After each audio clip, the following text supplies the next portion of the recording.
السلام علیکم ورحمۃ اللہ وبرکاتہ.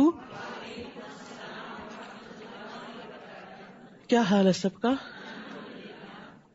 نحمده ونصلی علی رسولہ الکریم. اما بعد فاعوذ باللہ من الشیطان الرجیم. بسم اللہ الرحمن الرحیم. رب اشرح لی صدری ویسر لی امری واحلل عقدۃ من لسانی یفقہوا قولی. عقبہ بن عامر رضی اللہ عنہ سے روایت ہے کہ رسول اللہ صلی اللہ علیہ وسلم اس حال میں تشریف لائے کہ ہم صفہ میں تھے، مسجد نبوی کے ساتھ ہی جو چبوترا تھا جہاں طالب علم بیٹھا کرتے تھے. آپ نے فرمایا، کیا تم میں سے کوئی یہ پسند کرتا ہے کہ وہ روزانہ صبح بطحان یا عقیق کی وادی کی طرف جائے اور وہاں سے بغیر کسی گناہ اور بغیر کسی قطع رحمی کے 2 بڑے بڑے کوہان والی اونٹنیاں لے آئے؟ ہم نے عرض کیا، اللہ کے رسول، ہم سب اس کو پسند کرتے ہیں. تو آپ نے فرمایا، کیا تم میں سے کوئی صبح مسجد کی طرف نہیں جاتا کہ وہ اللہ عز و جل کی کتاب کی 2 آیتیں خود سیکھے یا ان کی قرات کرے؟ یہ اس کے لیے 2 اونٹنیوں سے بہتر ہے، اور 3 سے بہتر ہے، اور 4 سے بہتر ہے. اس طرح ان آیتوں کی تعداد اونٹنیوں کی تعداد سے بہتر ہے. تو الحمدللہ آپ مسجد آتے ہیں، اللہ کی کتاب سیکھتے ہیں اور کئی آیات سیکھتے ہیں. چونکہ یہ سب کچھ غیب کے پردے میں ہے، ہم نہیں جانتے، لیکن ہمارا ایمان ہے کہ ہم جب یہاں سے اٹھتے ہیں تو انشاءاللہ بہت سی دولت سمیٹ کے واپس جاتے ہیں، خالی ہاتھ نہیں جاتے. تو اللہ سبحانہ وتعالیٰ سے دعا ہے کہ وہ ہمارے ایک آیت سیکھنے پر یہ اجر ہمارے لیے لکھ دے. تیسرا پارہ. اعوذ باللہ من الشیطان الرجیم. بسم اللہ الرحمن الرحیم. تلک الرسل فضلنا بعضهم على بعض منهم من کلم اللہ ورفع بعضهم درجات وآتينا عيسى ابن مريم البينات وأيدناه بروح القدس ولو شاء الله ما اقتتل الذين من بعدهم من بعد ما جاءتهم البينات ولكن اختلفوا فمنهم من آمن ومنهم من كفر ولو شاء الله ما اقتتلوا ولكن الله يفعل ما يريد. شروع کرتی ہوں اللہ کے نام سے جو بے انتہا مہربان نہایت رحم فرمانے والا ہے. یہ رسول جن میں سے ہم نے بعض کو بعض پر فضیلت عطا کی ہے، ان میں سے بعض وہ ہیں جن سے اللہ نے کلام کیا، اور بعض کو درجات میں بلندی عطا کی، اور ہم نے عیسیٰ ابن مریم کو واضح نشانیاں عطا کی، اور روح القدس کے ساتھ اس کی تائید کی. اور اگر اللہ چاہتا تو وہ لوگ جو ان کے بعد آئے واضح نشانیاں آ جانے کے بعد باہم نہ لڑتے، لیکن انہوں نے اختلاف کیا. پھر ان میں سے کوئی تو ایمان لے آیا اور کچھ نے ان میں سے کفر کیا. اور اگر اللہ چاہتا تو وہ باہم نہ لڑتے، لیکن اللہ جو چاہتا ہے وہ کرتا ہے. اللہ سبحانہ وتعالیٰ نے بندوں کی ہدایت کے لیے ہر دور میں انبیاء اور رسول بھیجے. انبیاء کی تعداد 1,24,000، 1,14,000، 1,04,000 تک بتائی جاتی. بہرحال 1,00,000 سے زیادہ انبیاء دنیا میں آئے. ان میں سے 314 رسول تھے، اور ان رسولوں میں سے 5 اولو العزم رسول تھے جن کو اللہ سبحانہ وتعالیٰ نے باقی رسولوں پر فضیلت بخشی. تو یہاں اللہ سبحانہ وتعالیٰ فرماتے ہیں کہ یہ رسول جن میں سے بعض کو ہم نے بعض پر فضیلت عطا کی ہے، تو وہ فضیلت مختلف وجوہات کی بنا پر ہے. ہم دیکھتے ہیں کہ کائنات کے اندر مختلف چیزوں کو مختلف چیزوں پر فضیلت حاصل ہے. عام انسانوں میں سے بھی بعض کو بعض پر فضیلت حاصل ہے, اور یہ فرق جو اللہ سبحانہ تعالیٰ نے رکھا اس کے پیچھے کئی حکمت کار فرما ہے. لہٰذا ہمیں ہر وقت کمپیریزن نہیں کرنا چاہیے.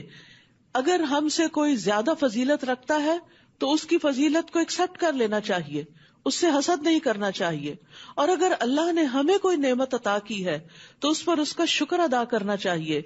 تو یہ فضیلت تو اللہ نے پیغمبروں کے درمیان بھی رکھی. فرمایا ان میں سے بعض وہ ہیں جن سے اللہ نے کلام کیا.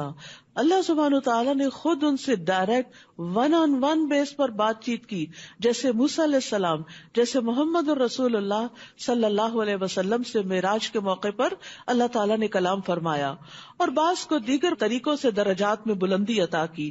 اور ہم نے عیسیٰ ابن مریم کو واضح نشانیاں عطا کی, جیسے وہ مردوں کو زندہ کر دیا کرتے تھے اور کوڑی اور برس والے کو اچھا تندرست کر دیا کرتے تھے بِإِذْنِ اللہ.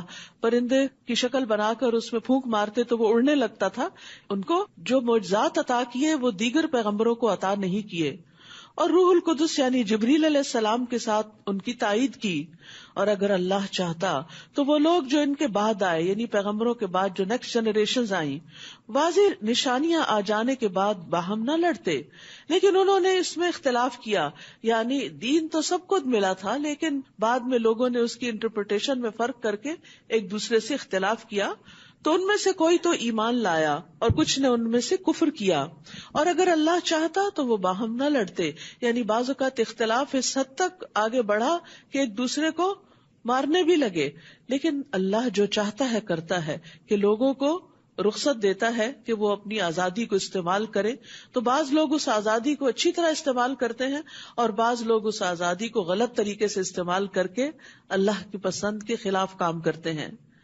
پھر اس کے بعد ایمان والوں سے خطاب ہے, یا ایھا الذین آمنوا انفقوا مما رزقناکم من قبل ان یأتی یوم لا بیع فیہ ولا خلۃ ولا شفاعۃ والکافرون هم الظالمون. اے لوگو جو ایمان لائے ہو, خرچ کرو اس رزق میں سے جو ہم نے تمہیں دیا ہے, ہمارے دیے ہوئے میں سے آگے دیا کرو, اس سے پہلے کہ وہ دن آ جائے یعنی قیامت کا دن جس میں نہ کوئی خرید و فروخت ہوگی اور نہ کوئی دوستی اور نہ کوئی سفارش کام آئے گی, اور کافر لوگ ہی دراصل ظالم ہیں. یعنی جو اللہ کو مانتے نہیں, اللہ کا حق نہیں دیتے, وہ اپنے آپ پر ظلم کرتے ہیں. یہ نہیں فرمایا کہ ظالم جو ہوتے ہیں وہ کافر ہوتے ہیں, بلکہ فرمایا جو کفر کرتے ہیں وہ ظلم کرتے ہیں.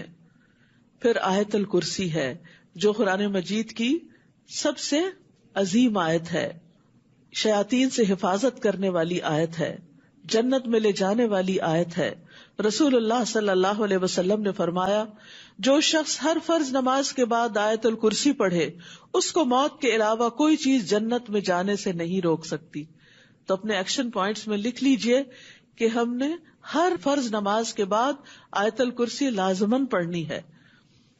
اللہ لا الہ الا هو الحی القیوم لا تأخذه سنة ولا نوم له ما في السماوات وما في الأرض من ذا الذي يشفع عنده إلا بإذنه يعلم ما بين أيديهم وما خلفهم ولا يحيطون بشيء من علمه إلا بما شاء وسع كرسيه السماوات والأرض ولا يؤوده حفظهما وهو العلي العظيم. اللہ نہیں کوئی الہ برحق مگر وہی, زندہ ہے, سب کو قائم رکھنے والا ہے, نہ اسے اونگ آتی ہے اور نہ نیند. آسمانوں اور زمین میں جو کچھ ہے اسی کا ہے, اصل مالک وہی ہے. کون ہے جو اس کے اذن کے بغیر اس کے ہاں سفارش کر سکے؟ وہ جانتا ہے جو ان کے سامنے ہے اور جو ان کے پیچھے ہے, اور وہ اس کے علم میں سے کسی چیز کا احاطہ نہیں کر سکتے مگر جتنا وہ چاہے. اس کی کرسی نے آسمانوں اور زمین کو گھیر رکھا ہے اور ان دونوں کی حفاظت اس کو نہیں تھکاتی, اور وہ بلند تر ہے, بہت بڑا ہے. یہ آیت جو ہے اس میں اللہ سبحانہ تعالیٰ کی 26 صفات کا ذکر ہے. یعنی یہ واحد آیت ہے جس میں سب سے زیادہ اللہ سبحانہ تعالیٰ کی صفات اور اسماء کا ذکر ہے. 5 نام ہیں اور باقی سب صفات ہیں. تو اللہ سبحانہ تعالیٰ ہی حقیقی الہ ہے اور عبادت کے لائق ہے. وہ زندہ ہے، اسے کبھی موت نہیں آئے گی، وہ ہمیشہ سے ہے، ہمیشہ رہے گا. اس کے برعکس ہم انسان، اگر ہمیں کھانا نہ ملے تو ہم مر جائیں، اگر ہمیں زیادہ سردی لگ جائے تو ہم مر جائیں، زیادہ گرمی لگ جائے تو مر جائیں، بیمار ہو جائیں تو مر جائیں، اور مرنا تو بالآخر ہے ہی اگر ان میں سے کوئی سبب بھی نہ بنے. اور اسی طرح باقی تمام مخلوقات، کل من علیہا فان، ہر ایک کو فنا ہے، لیکن اللہ سبحانہ وتعالیٰ کو فنا نہیں ہے، وہ ہمیشہ سے زندہ ہے، زندہ رہے گا، سب کو قائم رکھنے والا ہے. نہ صرف یہ کہ زندہ، بلکہ سب کی زندگی اس کے دم سے قائم ہے. اور اس لیے بھی کہ اسے نیند نہیں آتی، اسے اونگ بھی نہیں آتی، کیونکہ اگر وہ سو جائے تو جن چیزوں کو اس نے تھام کے رکھا ہوا ہے پھر ان میں سے تو کچھ بھی باقی نہ رہے. یعنی ہم سب کی زندگی اس بات کی دلیل ہے کہ ہمیں پیدا کرنے والا جاگتا رہتا ہے اور ہماری حفاظت کرتا ہے. آسمانوں اور زمین میں جو کچھ ہے اسی کی ملکیت ہے، کوئی اس کے اذن کے بغیر سفارش نہیں کر سکتا، لہٰذا اس کو ہر دم راضی رکھنے کی کوشش کرنی چاہیے. اس کا علم اتنا زیادہ ہے کہ وہ ہمارے مستقبل اور ماضی ہر چیز سے واقف ہے. یا یہ کہ ہمارے آگے کون ہے اور پیچھے کون. کیا اس وقت پتا ہے آپ کو آپ کے آگے کون سے فرشتے ہیں؟ اور کیا آپ کو پتا ہے آپ کے پیچھے اس وقت کون سے شیاطین ہیں؟ اور آپ کے آس پاس کون سی مخلوق گھوم رہی ہے؟ ہمیں نہیں پتا، لیکن اللہ سبحانہ وتعالیٰ کو علم ہے کہ کون شخص کہاں کس جگہ پر ہے اور اس کے آس پاس کیا ہو رہا ہے. اور وہ اس کے علم میں سے کسی چیز کا احاطہ نہیں کر سکتے. ہم اللہ کے علم کے بارے میں نہیں جانتے مگر جتنا وہ چاہے، اور اللہ سبحانہ وتعالیٰ کے علم کے مقابلے میں ہمارا علم، ساری مخلوق کا علم اتنا نہیں جتنا سمندر کے مقابلے میں ایک قطرہ ہوتا ہے. اس کی کرسی نے آسمانوں اور زمین کو گھیر رکھا ہے، اور ان دونوں کی حفاظت، آسمانوں زمین کی حفاظت اس کو نہیں تھکاتی، اور وہ بلند تر ہے، بہت بڑا ہے. آپ دیکھیے کوئی چیز جو زمین پر بہت بڑی نظر آتی ہے، جب وہ اوپر اٹھنا شروع ہوتی ہے تو کیا ہو جاتی ہے؟ جیسے جہاز ہے، ایئر بس. آپ دیکھ کتنا بڑا جہاز ہوتا ہے، زمین پہ کھڑا ہوتا ہے، ایک ہیبت سی ہوتی ہے، آپ اندر جاتے ہیں تو ایک دنیا نظر آتی ہے. لیکن جب وہ جہاز فضا میں جاتا ہے تو کتنا سا نظر آتا ہے، خاص طور پر جو اونچی فلائٹ پہ ہوتے ہیں تو بالکل ایک چھوٹا سا نقطہ آپ کو فضا میں سے گزرتا ہوا نظر آتا ہے. لیکن اللہ سبحانہ وتعالیٰ بلند بھی اور عظیم بھی ہے، وہ بڑا بھی ہے، یعنی بلندی اس کی عظمت کو کم نہیں کرتی، تو وہ ہر اعتبار سے بہت بڑا ہے. پھر فرمایا لا اکراہ فی الدین، دین کے بارے میں کوئی جبر نہیں، کوئی کسی کو زبردستی مسلمان نہیں کرے گا اور نہ ہی زبردستی اسلام کے اندر داخل کرے گا، کیونکہ اگر کر بھی لیا تو وہ کس کام کا، وہ تو آ کر کچھ عمل بھی نہیں کرے گا، الٹا بگاڑ اور فساد ہی پیدا کرے گا. تو اس لیے اس چیز سے روک دیا گیا کہ کوئی کسی کے اوپر اسلام کے معاملے میں جبر کرے. لیکن ایک دفعہ جب کوئی اسلام کے دائرے میں داخل ہو جائے تو پھر اس پر لازم ہے کہ وہ ان چیزوں کی پابندی کرے جو اس پر اسلام لانے کے بعد عائد ہوتی ہے. بالکل اسی طرح جیسے آپ کسی بڑی آرگنائزیشن کے دفتر کے پاس سے گزرے، آپ پہ کوئی پابندی نہیں جو اندر والوں پہ ہے، لیکن اگر آپ اس کا حصہ بن گئے تو پھر آپ کو کچھ پابندیوں کا سامنا کرنا ہوگا. یہ بالکل لاجیکل سی بات ہے. فرمایا یقیناً ہدایت گمراہی سے الگ ہو چکی ہے، تو جو کوئی طاغوت کا انکار کرے اور اللہ پر ایمان لائے تو یقیناً اس نے ایک مضبوط کڑا تھام لیا، یعنی اس نے ایسے دین کو اپنا لیا لنفسام لہا، جس کو ٹوٹنا نہیں، یعنی اس میں ہر مسئلے کا حل اور ہر سوال کا جواب ہے. اور اللہ خوب سننے والا، خوب جاننے والا ہے. اللہ ولی الذین آمنوا یخرجہم من الظلمات الی النور، اللہ ان لوگوں کا دوست ہے جو ایمان لائے. سبحان اللہ، یہ ایمان کا سب سے بڑا انعام ہے کہ اللہ کی دوستی نصیب ہوتی ہے، اللہ کا ساتھ نصیب ہوتا ہے. وہ انہیں اندھیروں سے نور کی طرف نکال لاتا ہے، یعنی ان کا معاون و مددگار ہے، ان سے محبت کرتا ہے، اپنے علاوہ کسی اور کے ان کو حوالے نہیں کرتا، ان کی ہدایت کا ذمہ دار ہے. اور پھر یہ کہ انہیں روشنی عطا کرتا ہے، کفر سے نکال کر اسلام کی طرف لانے کے بعد علم کی طرف لاتا ہے، یعنی جہالت کے اندھیروں سے نکال کر علم کی روشنی کی طرف لاتا ہے. اور وہ جنہوں نے کفر اختیار کیا ان کے دوست طاغوت ہیں، یعنی شیاطین ہیں، جو انہیں نور سے اندھیروں کی طرف نکال لے جاتے ہیں، غلط راہیں اور غلط کام سجھاتے ہیں. یہی لوگ آگ کے ساتھی ہیں جو اس میں ہمیشہ رہنے والے ہیں. یہ سب سے بڑی تکلیف دہ اور نقصان دہ بات ہے کہ انسان کا انجام اتنا بھیانک ہو. پھر اس بات کے پروف میں کہ اللہ کس طرح ایمان والوں کا دوست ہے کچھ واقعات بیان کیے گئے. الم تر الی الذی حاج ابراہیم فی ربہ ان آتاہ اللہ الملک، کیا آپ نے اس شخص کی طرف نہیں دیکھا جس نے ابراہیم علیہ السلام سے اس کے رب کے بارے میں جھگڑا کیا اس بنا پر کہ اللہ نے اسے بادشاہت عطا کر رکھی تھی. کہا جاتا ہے کہ نمرود بادشاہ کی طرف اشارہ ہے یہاں. جب ابراہیم نے اس سے کہا میرا رب وہ ہے جو زندگی دیتا ہے اور موت دیتا ہے، ابتدا اور انتہا کی بات کر دی گئی، زبردست دلیل دی. اس نے کہا میں زندگی دیتا ہوں اور میں موت دیتا ہوں. 2 قیدیوں کو بلایا، ایک کو چھوڑ دیا، ایک کو مار ڈالا. کہا دیکھا میں نے مار دیا. ابراہیم علیہ السلام نے کہا ایسا ہے تو بے شک اللہ سورج کو مشرق کی طرف سے لاتا ہے، تم اس کو مغرب کی طرف سے لے آؤ، تم اپنی طاقت دکھا دو اگر تم ہی الہ ہو. تو اس پر وہ شخص جو کفر اختیار کیے ہوئے تھا ہکا بکا رہ گیا، لیکن بات نہ مانی، اس نے حق کو تسلیم نہ کیا. کیوں؟ واللہ لا یہدی القوم الظالمین، اور اللہ ظالم لوگوں کو ہدایت نہیں دیتا. کون ہے یہ ظالم؟ جو حق کو پہچان لیتے ہیں، جان لیتے ہیں، لیکن مان کے نہیں دیتے. او کالذی مر علی قریۃ وہی خاویۃ علی عروشها، یا اسی طرح اس شخص کی طرف نہیں دیکھا جو ایک بستی پر سے گزرا جو اپنی چھتوں پر گری پڑی تھی، یعنی تباہ حال بستی تھی، اس کے پاس سے گزر رہا تھا. کہنے لگا اللہ اس بستی کو اس کی بربادی کے بعد کس طرح زندہ کرے گا، یہ سارا شہر دوبارہ کیسے اٹھے گا، یعنی موت کے بعد دوبارہ کی زندگی کیسے ہوگی، دنیا کے بعد آخرت کیسے ہوگی. اس کے دل میں کچھ شکوک و شبہات نے جنم لیا. تو اللہ نے اسے بھی 100 سال تک مارے رکھا، پھر اسے زندہ اٹھا کھڑا کیا اور پوچھا تم کتنا عرصہ یہاں ٹھہرے؟ اس نے کہا 1 دن یا اس کا کچھ حصہ ٹھہرا ہوگا. فرمایا نہیں، بلکہ تم تو 100 سال ٹھہرے ہو. تو تم اپنے کھانے اور پینے کی طرف دیکھو جو ابھی تک باسی نہیں ہوا، اور اپنے گدھے کی طرف بھی دیکھو. یہ اس لیے کیا تاکہ ہم تمہیں لوگوں کے لیے ایک نشانی بنا دیں. یعنی 100 سال بعد کوئی کسی سوسائٹی کے اندر زندہ ہو تو ان کے لیے کتنا بڑا عجوبہ ہوگا، اور وہ نشانی ہی بن جائے گا نا کہ اللہ نے اس کو مرنے کے بعد دوبارہ اٹھا کھڑا کیا دنیا میں ہی. تو ایسے ہی اللہ قیامت کے دن بھی اٹھائے گا. اور اپنے مردہ بوسیدہ گدھے کی ہڈیوں کی طرف دیکھو، ہم کس طرح انہیں اٹھا کر جوڑتے ہیں، پھر انہیں گوشت پہناتے ہیں.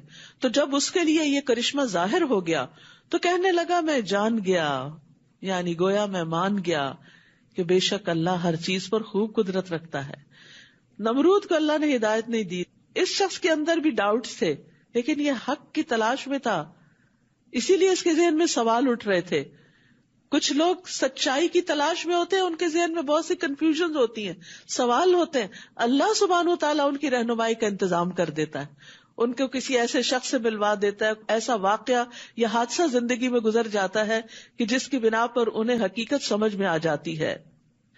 قال اعلم ان اللہ علی کل شیء قدیر، کہنے لگا میں جان گیا، مجھے معلوم ہو گیا اس واقعے سے کہ بے شک اللہ ہر چیز پر خوب قدرت رکھتا ہے، وہ مرنے کے بعد دوبارہ زندگی بخش سکتا ہے.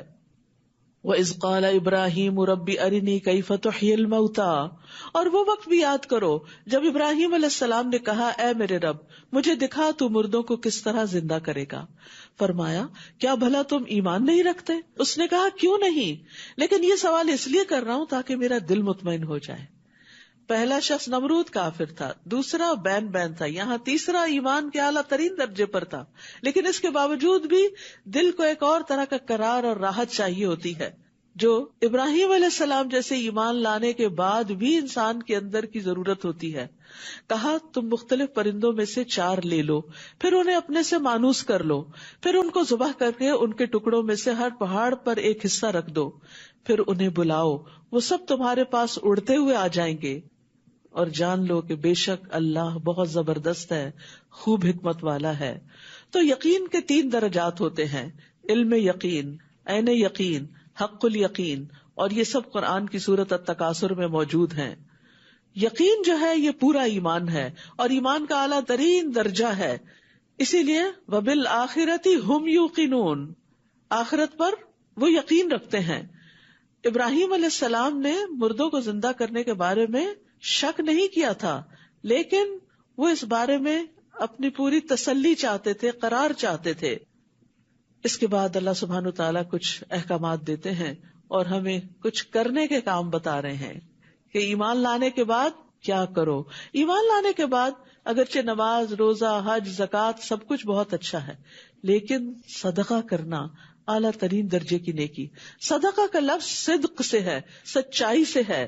تو صدقہ انسان کی سچائی کی دلیل ہوتا ہے کہ وہ کسی بھی کاز کو، کسی بھی مشن کو کتنا درست سمجھتا ہے اور اس کے لیے کتنی قربانی کر سکتا ہے.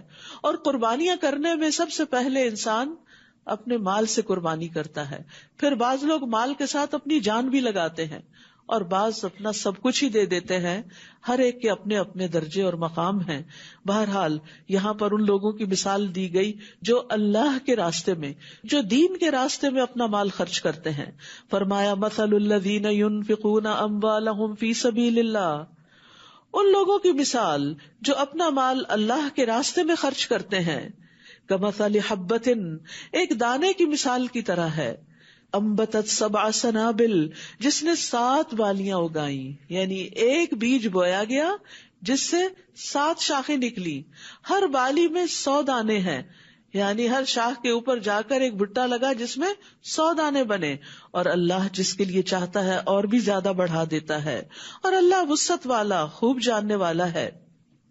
رسول اللہ صلی اللہ علیہ وسلم نے فرمایا، جس نے اللہ کی راہ میں خرچ کیا، اللہ کی راہ میں کوئی چیز دی، اس کے لیے اس کا 700 گنا لکھا جاتا ہے.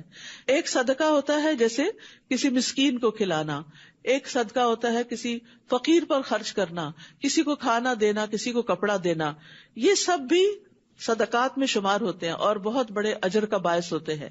صدقہ انسان کے لیے پروٹیکشن کا باعث ہوتا ہے. ایک ہوتا ہے اللہ کے راستے میں، یعنی دین کی سربلندی کے لیے، دین کی بقا کے لیے، دین کو ڈیفینڈ کرنے کے لیے، دین کو پروموٹ کرنے کے لیے، دین کو آگے بڑھانے کے لیے، اللہ کا نام بلند کرنے کے لیے خرچ کرنا، تاکہ سب لوگ اللہ کے دین کی طرف آ جائیں. یہ صدقہ باقی تمام صدقات کے مقابلے میں ایسی ہی بلندی رکھتا ہے جیسے خود اللہ سبحانہ وتعالیٰ کو ہر چیز پر بلندی حاصل ہے. یہ صدقہ افضل ترین صدقہ ہے کہ جس میں انسان دین کی ترقی کے لیے خرچ کرتا ہے. اور دین کی ترقی کس سے ہوتی ہے؟ سب سے پہلا سٹیپ کیا ہوتا ہے؟ علم کا سیکھنا اور سکھانا. لہٰذا ایسے ادارے بنانا. اب مثال کے طور پر آپ سیکھنے کے لیے آ رہے ہیں، آپ آتے ہوئے کچھ مال خرچ کرتے ہیں، کچھ لوگ اپنا مال خرچ کر رہے ہیں، کچھ پر دوسرے لوگ خرچ کر رہے ہیں تاکہ لوگ دین سیکھنے کے لیے آ سکیں. کسی نے کرسیوں کا بندوبست کیا، کسی نے لائٹس کا انتظام کیا، کسی نے کارپیٹس کا انتظام کیا، کسی نے یہ بینچز رکھے، کسی نے کسی طرح اپنا ہاتھ بٹایا، حتیٰ کہ شو ریکس اور پھر پارکنگ لاٹ اور یہ تمام کے تمام انتظامات کس ایک مقصد کے لیے؟ کسی انسان کی پروموشن کے لیے نہیں ہے، کسی پروڈکٹ کی پروموشن کے لیے نہیں ہے. یہ اللہ کے دین کی بقا کے لیے، اس کو پھیلانے کے لیے، اپنے بچوں کی جنریشنز کے ایمان کی حفاظت کے لیے. کیونکہ ایمان کی حفاظت علم کے ساتھ ہوتی ہے. کیونکہ فَاعْلَمْ أَنَّهُ لَا إِلَهَ إِلَّا هُوَ، جان لو، علم حاصل کرو کہ اللہ کے سوا کوئی الہ نہیں. لہٰذا ایسی جگہوں پر خرچ کرنا، ایسے طالب علموں پر خرچ کرنا کہ جن کے ماں باپ ان کو نہیں پڑھا سکتے. اب بھی اس وقت الہدا میں ایسے بچے ہیں کہ جن کے والدین ان کی فیس نہیں ادا کر سکتے کہ وہ حفظ کر سکیں یا وہ تعلیم حاصل کر سکیں. ایسے بچوں کو اسپانسر کرنا، یا پھر ایسی کتابیں چھاپنا یا ایسی کتابیں بانٹنا کہ جس سے لوگ سیکھ سکیں، یا جو لوگ تعلیم القرآن یعنی قرآن کو سیکھنے، سمجھنے، تفسیر پڑھنے، اس کو ڈیٹیل کے ساتھ جاننے، اس سب کا کام کر رہے ہیں، تو جو سکھا رہے ہیں ان پہ خرچ کرنا، جو سیکھ رہے ہیں ان پہ خرچ کرنا، جو بچے آنے کے لیے اپنی ٹرانسپورٹ کا انتظام نہیں کر سکتے ان پہ خرچ کرنا، یہ افضل ترین صدقات میں سے. کیوں اس کو 700 گنا کیوں کہا گیا؟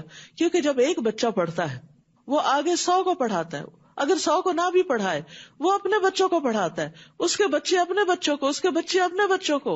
اور بعض اس میں سے بہت ہی اعلیٰ درجے کی تعلیم حاصل کر کے ہزاروں لاکھوں کی ہدایت کا سبب بنتے ہیں. تو جس نے ان پہ خرچ کیا وہ جہاں جہاں جو کچھ بھی کریں گے ان سب میں ان کا حصہ ہوگا. ہم دنیا سے چلے بھی جائیں گے تب بھی اس کاز کو جب تک سپورٹ ملتی رہے گی اس میں حصہ شامل رہے گا. لہذا ایسا صدقہ اللہ کے ہاں خاص پرورش پاتا ہے. اور جیسی چیز انسان خرچ کرتا ہے ویسی ہی قیامت کے دن 700 گنا ہو کر ملے گی. ابو مسعود رضی اللہ عنہ سے مروی ہے کہ ایک آدمی نے اللہ کے راستے میں ایک اونٹنی صدقہ کی جس کی ناک میں نکیل بھی پڑی ہوئی تھی، یعنی فی سبیل اللہ جہاد کے لیے دی اس نے. تو رسول اللہ صلی اللہ علیہ وسلم نے فرمایا قیامت کے دن یہ شخص 700 اونٹنیاں لے کر آئے گا جن کی ناک میں نکیل پڑی ہوگی، یعنی اس کو 700 اونٹنیاں دی جائیں گی. تو اس سے کیا پتہ چلتا ہے کہ اگر آپ ایک چیز بھی دیتے ہیں تو وہ اتنے گنا تو ملٹی پلائی ہوگی، اور اگر اس میں اخلاص اور زیادہ ہے تو کئی گنا اور بھی زیادہ بڑھ جائے گی. پھر فرمایا وہ لوگ جو اللہ کے راستے میں اپنے مال خرچ کرتے ہیں پھر خرچ کرنے کے بعد نہ احسان جتاتے ہیں نہ اذیت دیتے ہیں کہ ہم نے اتنا لگایا تھا، اتنا خرچ کیا تھا، میں نے کرسیاں خرید کے دی تھی، مجھے ہی آج کرسی نہ ملی، اور نہ اذیت دیتے ہیں. ان کے لیے ان کا اجر ان کے رب کے پاس ہے، ان پر نہ تو کوئی خوف ہوگا اور نہ ہی وہ غمگین ہوں گے. تو کسی غریب کی عزت نفس کو مجروح کرنا یا دینے کے بعد احسان جتانا یا پھر کسی نہ کسی طرح باتیں بنانا، یہ ساری چیزیں پھر ان صدقات کو ضائع کر دیتی ہیں. ایسے میں فرمایا قول معروف ومغفرۃ خیر من صدقۃ یتبعها اذی واللہ غنی حلیم. اچھی بات کہنا اور درگزر کر دینا اس صدقے سے بہت بہتر ہے جس کے بعد اذیت ہو. یعنی اگر آپ صبر نہیں کر سکتے تو پھر بس اچھا اخلاق اپنا لیں، خوبصورت بات کیا کریں، لوگوں سے پیار سے پیش آیا کریں، ورنہ دوسروں کو اذیت دینا تو سارے اعمال کو برباد کر دیتا ہے. اور اللہ بہت بے نیاز ہے، بے حد بردبار ہے. یا ایھا الذین آمنوا لا تبطلوا صدقاتکم بالمن والاذی. اے لوگو جو ایمان لائے ہو اپنے صدقات کو احسان جتا کر اور اذیت دے کے ضائع نہ کرو، اس شخص کی طرح جو اپنا مال لوگوں کو دکھانے کے لیے خرچ کرتا ہے. یعنی جب اللہ کے راستے میں دو تو دکھاوا بھی مت کرو. اور اللہ اور یوم آخرت پر ایمان نہیں رکھتا. اگر رکھتا ہوتا تو پھر چھپا کے دیتا اور کبھی احسان نہ جتاتا، کیونکہ جس رب کو دیا اس نے دیکھ لیا، اس نے قبول کر لیا. فرمایا اس کی مثال چکنے پتھر کی مثال کی طرح ہے جس پر مٹی ہو، پھر اس پر تیز بارش پڑے تو اس کو صاف چٹان کی طرح چھوڑ دے، اور جو کچھ انہوں نے اجر کمایا اس میں سے کسی چیز پر بھی وہ قدرت نہیں رکھیں گے، کچھ بھی ثواب ان کو نہیں ملے گا، ساری کوشش ضائع ہو جائے گی. اور اللہ کفر کرنے والوں کو ہدایت نہیں دیتا. بعض اوقات ہم انڈائریکٹلی اپنے صدقات کا اظہار کرتے رہتے ہیں، اس کو دیا، اس کو کھلایا، اس کو کتابیں لے کر دی، فلاں کی تو فیس میں دیتی ہوں، تو فلاں کا ٹرانسپورٹ میں کر رہی ہوں، وغیرہ وغیرہ. اپنی نجی مجلسوں میں، پارٹیوں میں، سوشل گیدرنگز میں اس طرح لینے والوں کی عزت مجروح ہوتی ہے. تو اس چیز سے بھی بچنا چاہیے. ایسا کرنے سے جو آپ نے کیا وہ وقتی طور پہ جو فائدہ ہوا، اس کے بعد تیز بارش آئی، سب مٹی بہا کے لے گئی، چٹیل پتھر باقی رہ گیا. جیسا اعمال نامہ کورے کا کورا پہلے تھا ویسے کا ویسا دوبارہ ہو گیا، جو کیا وہ ضائع ہو گیا. تو اس لیے انسان کو اپنے صدقات کو چھپانے میں بھی صبر سے کام لینا چاہیے اور اپنی زبان بند رکھنی چاہیے، کیونکہ ہم بندوں کو دکھانے کے لیے، ان کی نظر میں بڑا بننے کے لیے نہیں کر رہے، یہ اللہ کی خاطر کر رہے ہیں. اور جو جتنا اخلاص سے کرے گا نا اس کا اتنا زیادہ ملٹی پلائی ہوگا، اتنا زیادہ بہترین طریقے سے قبول ہوگا، اتنا بڑا اجر و ثواب قیامت کے دن ملے گا. اور سب سے بڑا اجر و ثواب کیا ہے کہ خوف اور رنج دور ہو جاتا ہے، غم دلوں سے دور ہو جاتا ہے، کیونکہ دل کے اندر ایک خاص طرح کی ٹھنڈک پیدا ہوتی ہے. اور اس میں آپ دیکھیے کہ اس وقت بہت سی ریسرچز بھی ایسی کی گئی ہیں کہ جس سے پتہ یہ چلتا ہے کہ چیریٹی کا کام کرنے والے جو ہیں وہ بہت خوش رہتے ہیں. ہارورڈ بزنس اسکول کے پروفیسر اور کچھ اور استادوں نے محسوس کیا کہ جب ان کے پروگرام کے پارٹیسپینٹس نے دوسروں پر خرچ کیا تو ان کے اندر زیادہ خوشی دیکھی گئی بنسبت خود پہ خرچ کرنے. یعنی دو طرح کے لوگ ہوتے ہیں، ایک جاتے ہیں پیسے زیادہ ہو گئے، اب مچل رہا ہے دل، چلو کچھ شاپنگ کرتے ہیں، کہیں کسی مال میں گھس گئے، یہ خرید لیا وہ خرید لیا، وہ بھی ایک ایڈکشن سی ہو جاتی ہے، اس سے بھی ایک خوشی ہوتی. لیکن ریسرچ سے یہ پتا چلا کہ جن لوگوں نے اپنے پہ نہیں دوسروں پہ خرچ کیا ان کو زیادہ خوشی ملی. پھر اسی طرح 2006 کی ایک اسٹڈی کے مطابق جب چیریٹیز دینے والوں کے دماغ کے کچھ حصوں کو چیک کیا گیا تو اس سے پتا چلا کہ ان کے اندر خوشی اور اعتماد اور ایک مثبت سوچ زیادہ ہے. تو اسی طرح انسان کی صحت پر بھی اس کے بہت اچھے اثرات پڑتے ہیں. بہت سے دائمی امراض کا علاج صدقے سے کیا گیا, سٹریس کا علاج صدقے سے کیا گیا, کیونکہ صدقہ کرنا کیا ہے, شکر گزاری ہے, اور شکر گزاری جو ہے وہ نعمتوں میں اضافے کا باعث ہے. شکر کیا ہے؟ نعمتوں میں اضافے کا باعث. جب آپ دیتے ہیں تو دے کے خوشی ہوتی ہے آپ کو بھی, لینے والے کو بھی, اور وہ پھر واپس آپ کے اوپر ریفلیکٹ کرتی ہے, پھر آپ کو دوبارہ ملتی ہے, یعنی ریپل ایفیکٹ ہوتا ہے, اور انسان کے اندر اس کے اثرات جو ہیں وہ جسم کے روئے روئے تک جا پہنچتے ہیں. تو اسی لیے یہاں پر کیا فرمایا گیا کہ جو لوگ اپنے مال اللہ کی رضامندی اور اپنے دلوں کے جماؤ کے ساتھ خرچ کرتے ہیں, ان کی مثال اس باغ کی طرح ہے جو اونچی جگہ پر واقع ہے. اور باغ کا تو تصور آتے ہی انسان کا دل خوش ہو جاتا ہے. جسے تیز بارش پہنچے تو اپنا پھل دگنا لائے, اور اگر اسے تیز بارش نہ بھی پہنچے تو پھواری کافی ہوتی ہے. اور تم جو بھی عمل کرتے ہو اللہ اسے خوب دیکھنے والا ہے. یعنی جب انسان دل کی خوشی سے زکوٰۃ دیتا ہے یا صدقات دیتا ہے تو وہ ایمان کی حلاوت پاتا ہے. رسول اللہ صلی اللہ علیہ وسلم نے فرمایا, جس نے یہ 3 امور سر انجام دیے وہ ایمان کا مزہ چکھ لے گا. نمبر 1, جس نے ایک اکیلے اللہ کی عبادت کی اور بے شک اللہ کے سوا کوئی الہ نہیں. اور نمبر 2, اس نے اپنے دل کی خوشی کے ساتھ وہ زکوٰۃ ادا کی جو ہر سال اس پہ فرض ہوتی ہے. نمبر 3, نیز زکوٰۃ میں بہت بوڑھا, بیمار, مریض اور گھٹیا جانور نہیں دیا, لیکن اپنے مال سے معتدل اور متوسط چیز دی, کیونکہ اللہ نے تم سے نہ بہت بہتر چیز کا مطالبہ کیا اور نہ تمہیں گھٹیا چیز دینے کا حکم دیا. تو ایسا شخص جو ہے وہ ایمان کی حلاوت پا لے گا کہ جو اللہ کی رضا کے لیے مال دیتا ہے, خواہ وہ زکوٰۃ ہی کیوں نہ دے رہا ہو. نبی صلی اللہ علیہ وسلم نے فرمایا, اللہ کا تقوی اختیار کرو اور اپنی 5 نمازیں ادا کرو اور 1 مہینے کے روزے رکھو. دل کی خوشی سے اپنے مال کی زکوٰۃ ادا کرو اور اپنے امیر کی اطاعت کرو, تم اپنے رب کی جنت میں داخل ہو جاؤ گے. تو دل کی خوشی سے مال خرچ کرنا جنت میں داخلے کا سبب ہے. کیا تم میں سے کوئی یہ چاہتا ہے کہ اس کا کھجوروں اور انگوروں کا ایک باغ ہو جس کے نیچے نہریں بہتی ہوں, اس کے لیے اس میں ہر طرح کے پھل ہوں, اور اس حال میں اس کو بڑھاپا آ پہنچے اور اس کے چھوٹے چھوٹے بچے ابھی کمزور ہوں, تو اچانک اس باغ پر ایک بگولا آ پڑے جس میں آگ بھری ہو تو وہ جل کر راکھ ہو جائے. اسی طرح اللہ تمہارے لیے نشانیاں کھول کر بیان کرتا ہے تاکہ تم غور و فکر کرو. یہ اس شخص کی مثال ہے جس نے ساری زندگی محنت کی, بہت کچھ کمایا, انویسٹ کیا, لیکن آخر میں وہ سارے کا سارا ختم ہو کر رہ گیا. یعنی جو لوگ بظاہر بڑے بڑے کام کرتے ہیں, بڑی شہرت بھی ہو جاتی ہے کہ اتنے زیادہ سخی ہیں اور اتنے زیادہ دینے والے ہیں, لیکن نیت خراب تھی, تو قیامت کے دن جب ان کو سب سے زیادہ ضرورت ہوگی اس اجر و ثواب کی تو وہ سب کچھ ضائع ہو چکا ہوگا. تو اس لیے انسان کو دینا چاہیے, اللہ کے لیے دینا چاہیے, نیت کی خوبی اخلاص کے ساتھ دینا چاہیے, اور دکھاوے اور اذیت سے پرہیز کرنا چاہیے, احسان جتانے سے پرہیز کرنا چاہیے. اے لوگو جو ایمان لائے ہو, ان پاکیزہ چیزوں میں سے خرچ کرو جو تم نے کمائی ہیں. ایک اور چیز بتا دی گئی کہ دیتے ہوئے پاکیزہ مال خرچ کرو, حلال مال خرچ کرو, دیکھنے میں بھی اچھی چیز ہو. اور جو ہم نے تمہارے لیے زمین سے نکالی ہیں, یعنی کھانے پینے کی چیزیں, وہ بھی اللہ کے راستے میں دو.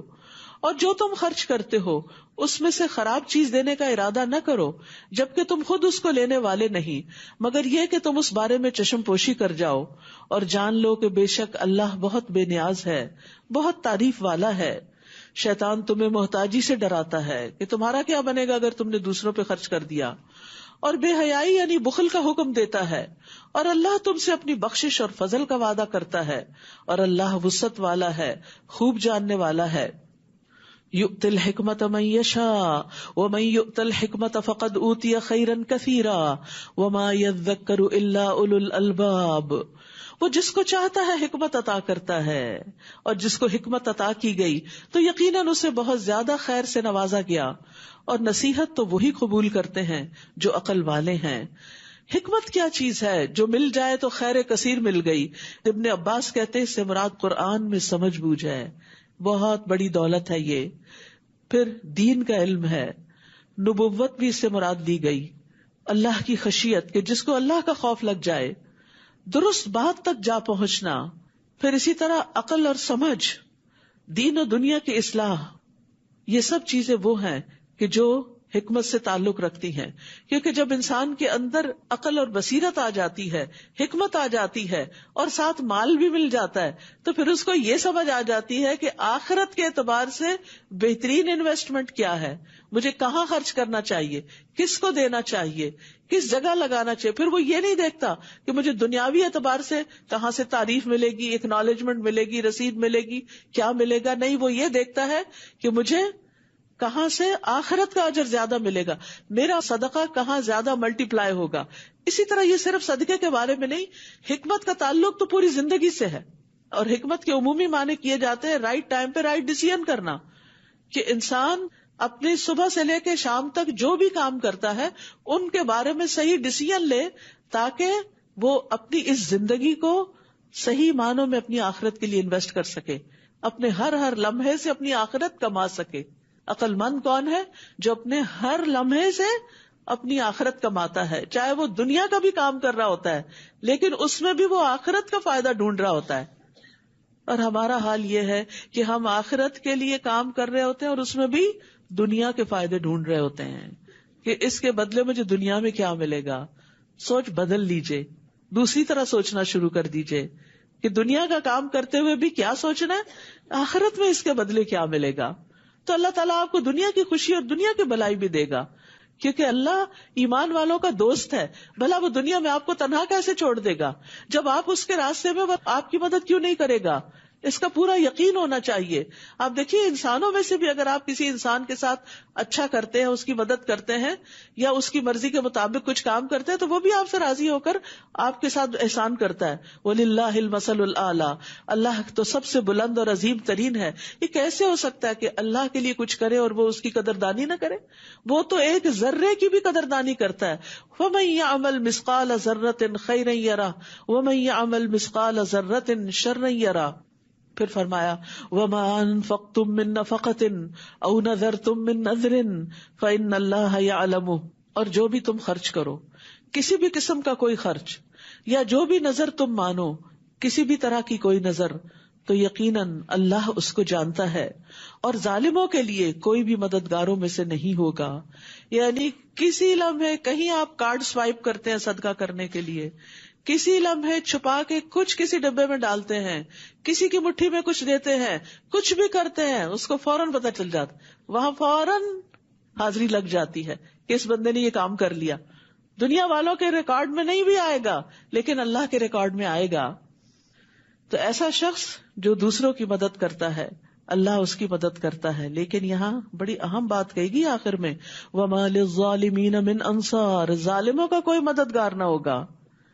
یعنی جو ظلم کرتے ہیں، غریبوں، مسکینوں، فقیروں اور صاحب حق کو اس کا حق نہیں دیتے، اور ان کا مال بھی اپنے مال میں جمع رکھتے ہیں، نہ زکوٰۃ دیتے ہیں نہ صدقہ دیتے ہیں، وہ دراصل اپنی جان پہ ظلم کرنے والے ہیں.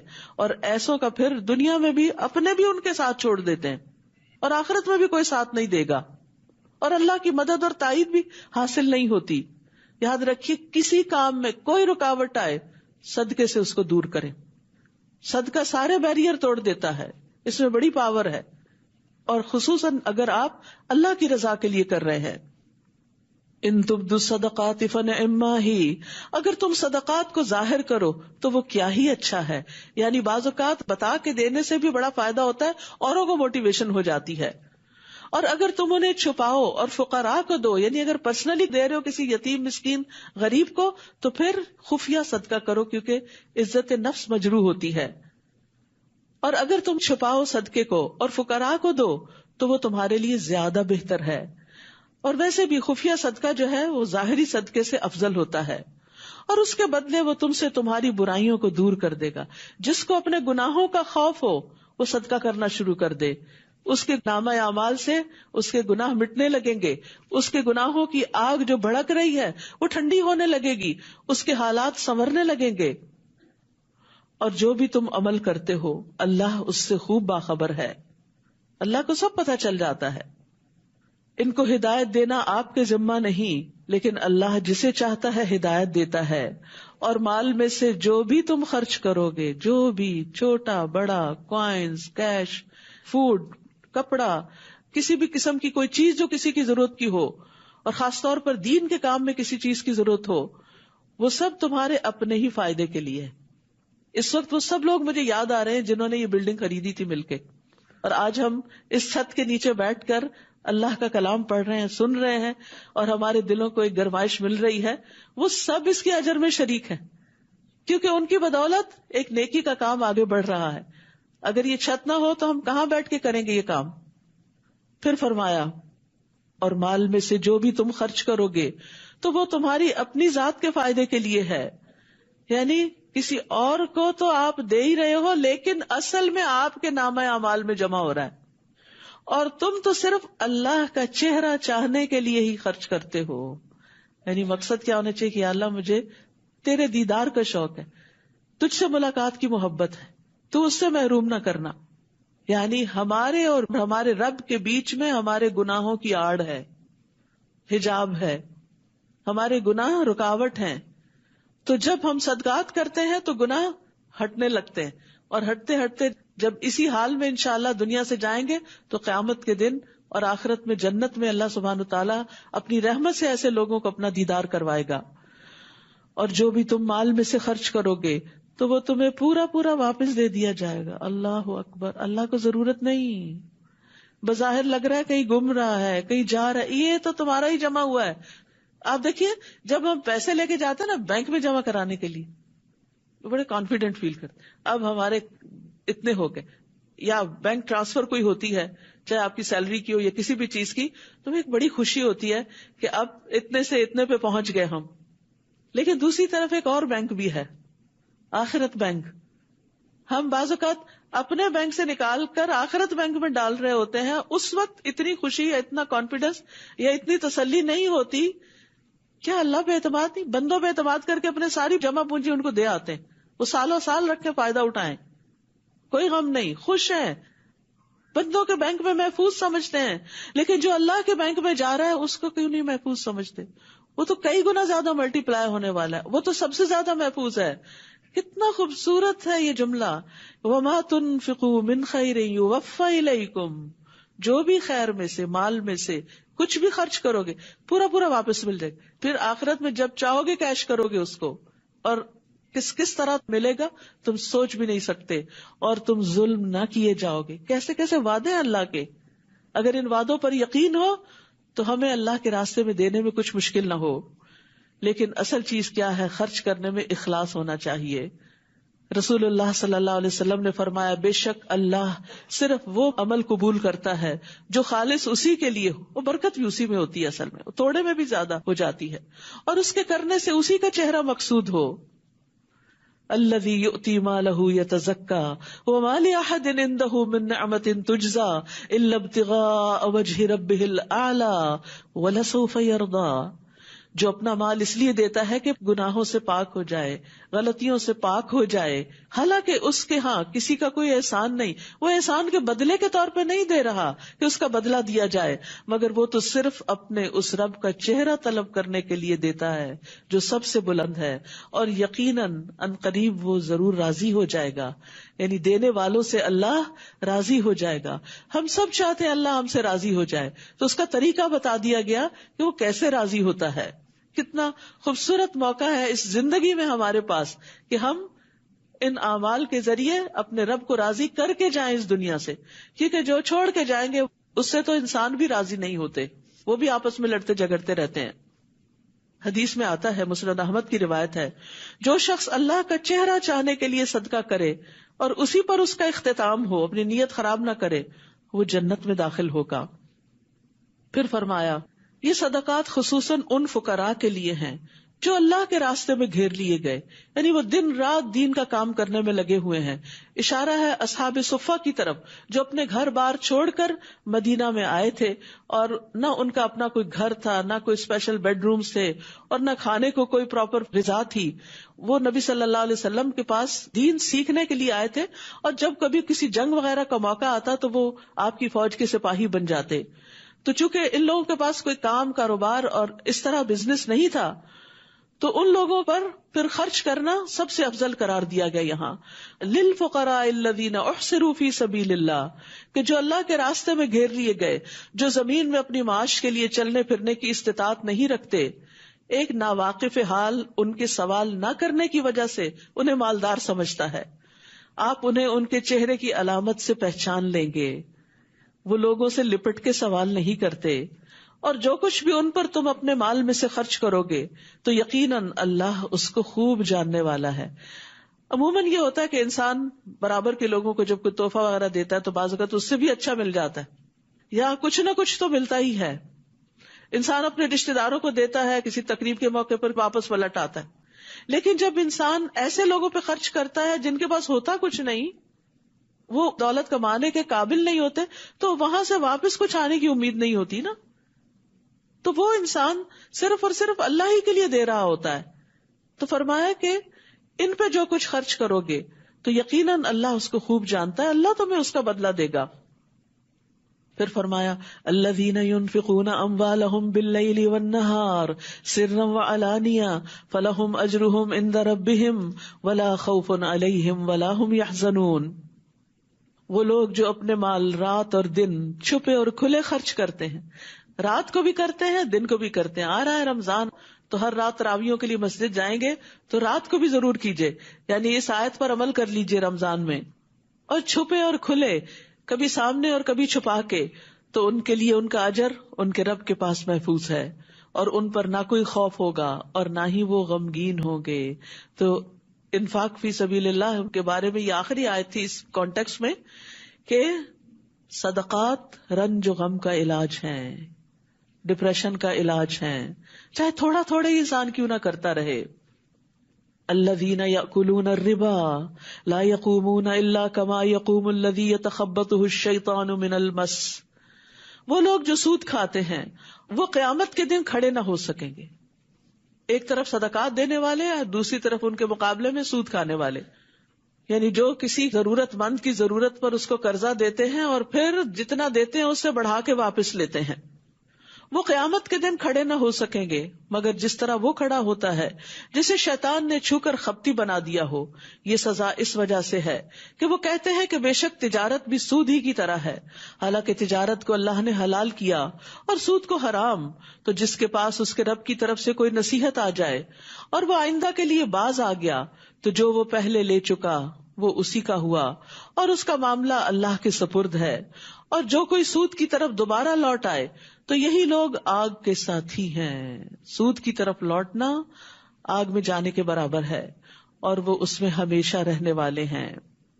سود کا لین دین ایک ناقابل معافی گناہ ہے. رسول اللہ صلی اللہ علیہ وسلم نے فرمایا ایسے گناہوں سے بچو جو معاف نہیں کیے جاتے. ایک روایت میں فرمایا جن گناہوں کا کفارہ نہیں ہوتا. جس نے کسی چیز میں خیانت کی قیامت کے دن اسے اس کے ہمراہ لایا جائے گا. اور سود کھانے والے کے بارے میں ہے کہ جس نے سود کھایا وہ اس کی وجہ سے قیامت کے دن دیوانہ اور بدحواس اٹھے گا. جس طرح قرآن مجید میں آتا ہے کہ وہ اس طرح کھڑے ہوں گے قیامت کے دن جیسے کوئی جن پوزیس کر لے کسی کو اور وہ بندہ ہوش و حواس کھو بیٹھے. رسول اللہ صلی اللہ علیہ وسلم نے فرمایا سود کھانے والے، اس کے کھلانے والے، اس کی گواہی دینے والے، اس کا معاملہ لکھنے والے سب پر لعنت فرمائی. سود سے منسلک ہر شخص گناہ میں برابر کا شریک ہوتا ہے. رسول اللہ صلی اللہ علیہ وسلم نے فرمایا سود کے 72 دروازے ہیں، سب سے کم درجے کا گناہ آدمی کا اپنی ماں سے زنا کرنے کے برابر ہے. یمحق اللہ الربا ویربی الصدقات واللہ لا يحب كل کفار اثیم. اللہ سود کو مٹاتا ہے اور صدقات کو بڑھاتا ہے، اور اللہ کسی سخت ناشکرے بہت گناہگار سے محبت نہیں کرتا. یعنی سود کا لین دین کرو گے تو اللہ کی محبت سے محروم ہو جاؤ گے. ابن عباس کہتے ہیں کہ اس آیت کا مطلب یہ ہے کہ اللہ سود خار کا نہ صدقہ قبول کرتا ہے، نہ جہاد، نہ حج، نہ اس کی صلہ رحمی قبول کرتا ہے. اس کے برعکس جو صدقات دیتا ہے تو اللہ اس میں برکت ڈالتا ہے اور دنیا اور آخرت میں اس کو کئی گنا بڑھا دیتا ہے. اور اللہ ہر اس شخص سے محبت نہیں کرتا جو سود کے حرام ہونے کا انکار کرتا ہو یا اسیم جو سود کھا کر گناہ میں پڑنے والا ہو. رسول اللہ صلی اللہ علیہ وسلم نے فرمایا جو شخص سود کے ذریعے مال میں اضافہ کرے گا اس کے کام کا انجام مال کی قلت ہوگا، یعنی اس کو پورا نہیں پڑے گا. رسول اللہ صلی اللہ علیہ وسلم نے فرمایا جس نے حرام مال کمایا پھر اس سے غلام وغیرہ آزاد کیا اور اس سے رشتہ داروں کو دیا تو وہ اس پر باعث گناہ ہوگا. یعنی حرام مال صدقہ کرنے سے ثواب کی بجائے الٹا گناہ ہوتا ہے. ان الذین آمنوا وعملوا الصالحات، بے شک جو لوگ ایمان لائے اور انہوں نے نیک اعمال کیے اور نماز قائم کی اور زکوٰۃ ادا کی، ان کے لیے ان کا اجر ان کے رب کے پاس ہے، ان پر نہ کوئی خوف ہوگا اور نہ ہی وہ غمگین ہوں گے. اے لوگو جو ایمان لائے ہو اللہ سے ڈرو اور سود میں سے جو لوگوں کے ذمے باقی رہ گیا ہو اسے چھوڑ دو اگر تم واقعی مومن ہو، اور اگر تم ایسا نہیں کرتے تو اللہ اور اس کے رسول کی طرف سے اعلان جنگ سن لو، اور اگر تم توبہ کر لو تو تمہارے لیے صرف تمہارے اصل مال ہیں، نہ تم ظلم کرو نہ ظلم کیے جاؤ. اور اگر وہ مقروض تنگ دست ہو تو اسے آسانی تک مہلت دینا ہے، اور اگر تم اصل قرض صدقہ کر دو تو وہ تمہارے لیے اور بہتر ہے اگر تم جانتے ہو. واتقوا یوما ترجعون فیہ الی اللہ، اور اس دن سے ڈرو جب تم اللہ کی طرف لوٹائے جاؤ گے. ایک دن دنیا سے جانا ہے، دنیا کا عیش و عشرت چھوڑنا پڑے گا اور اللہ کے حضور حاضر ہونا ہوگا. پھر ہر شخص کو جو اس نے کمایا پورا پورا بدلہ دے دیا جائے گا اور وہ ظلم نہ کیے جائیں گے. سورۃ البقرہ اس لحاظ سے بھی بڑی اہم ہے کہ اس میں قرآن مجید کی سب سے عظیم آیت آیت الکرسی ہے اور سب سے طویل آیت آیت دین ہے.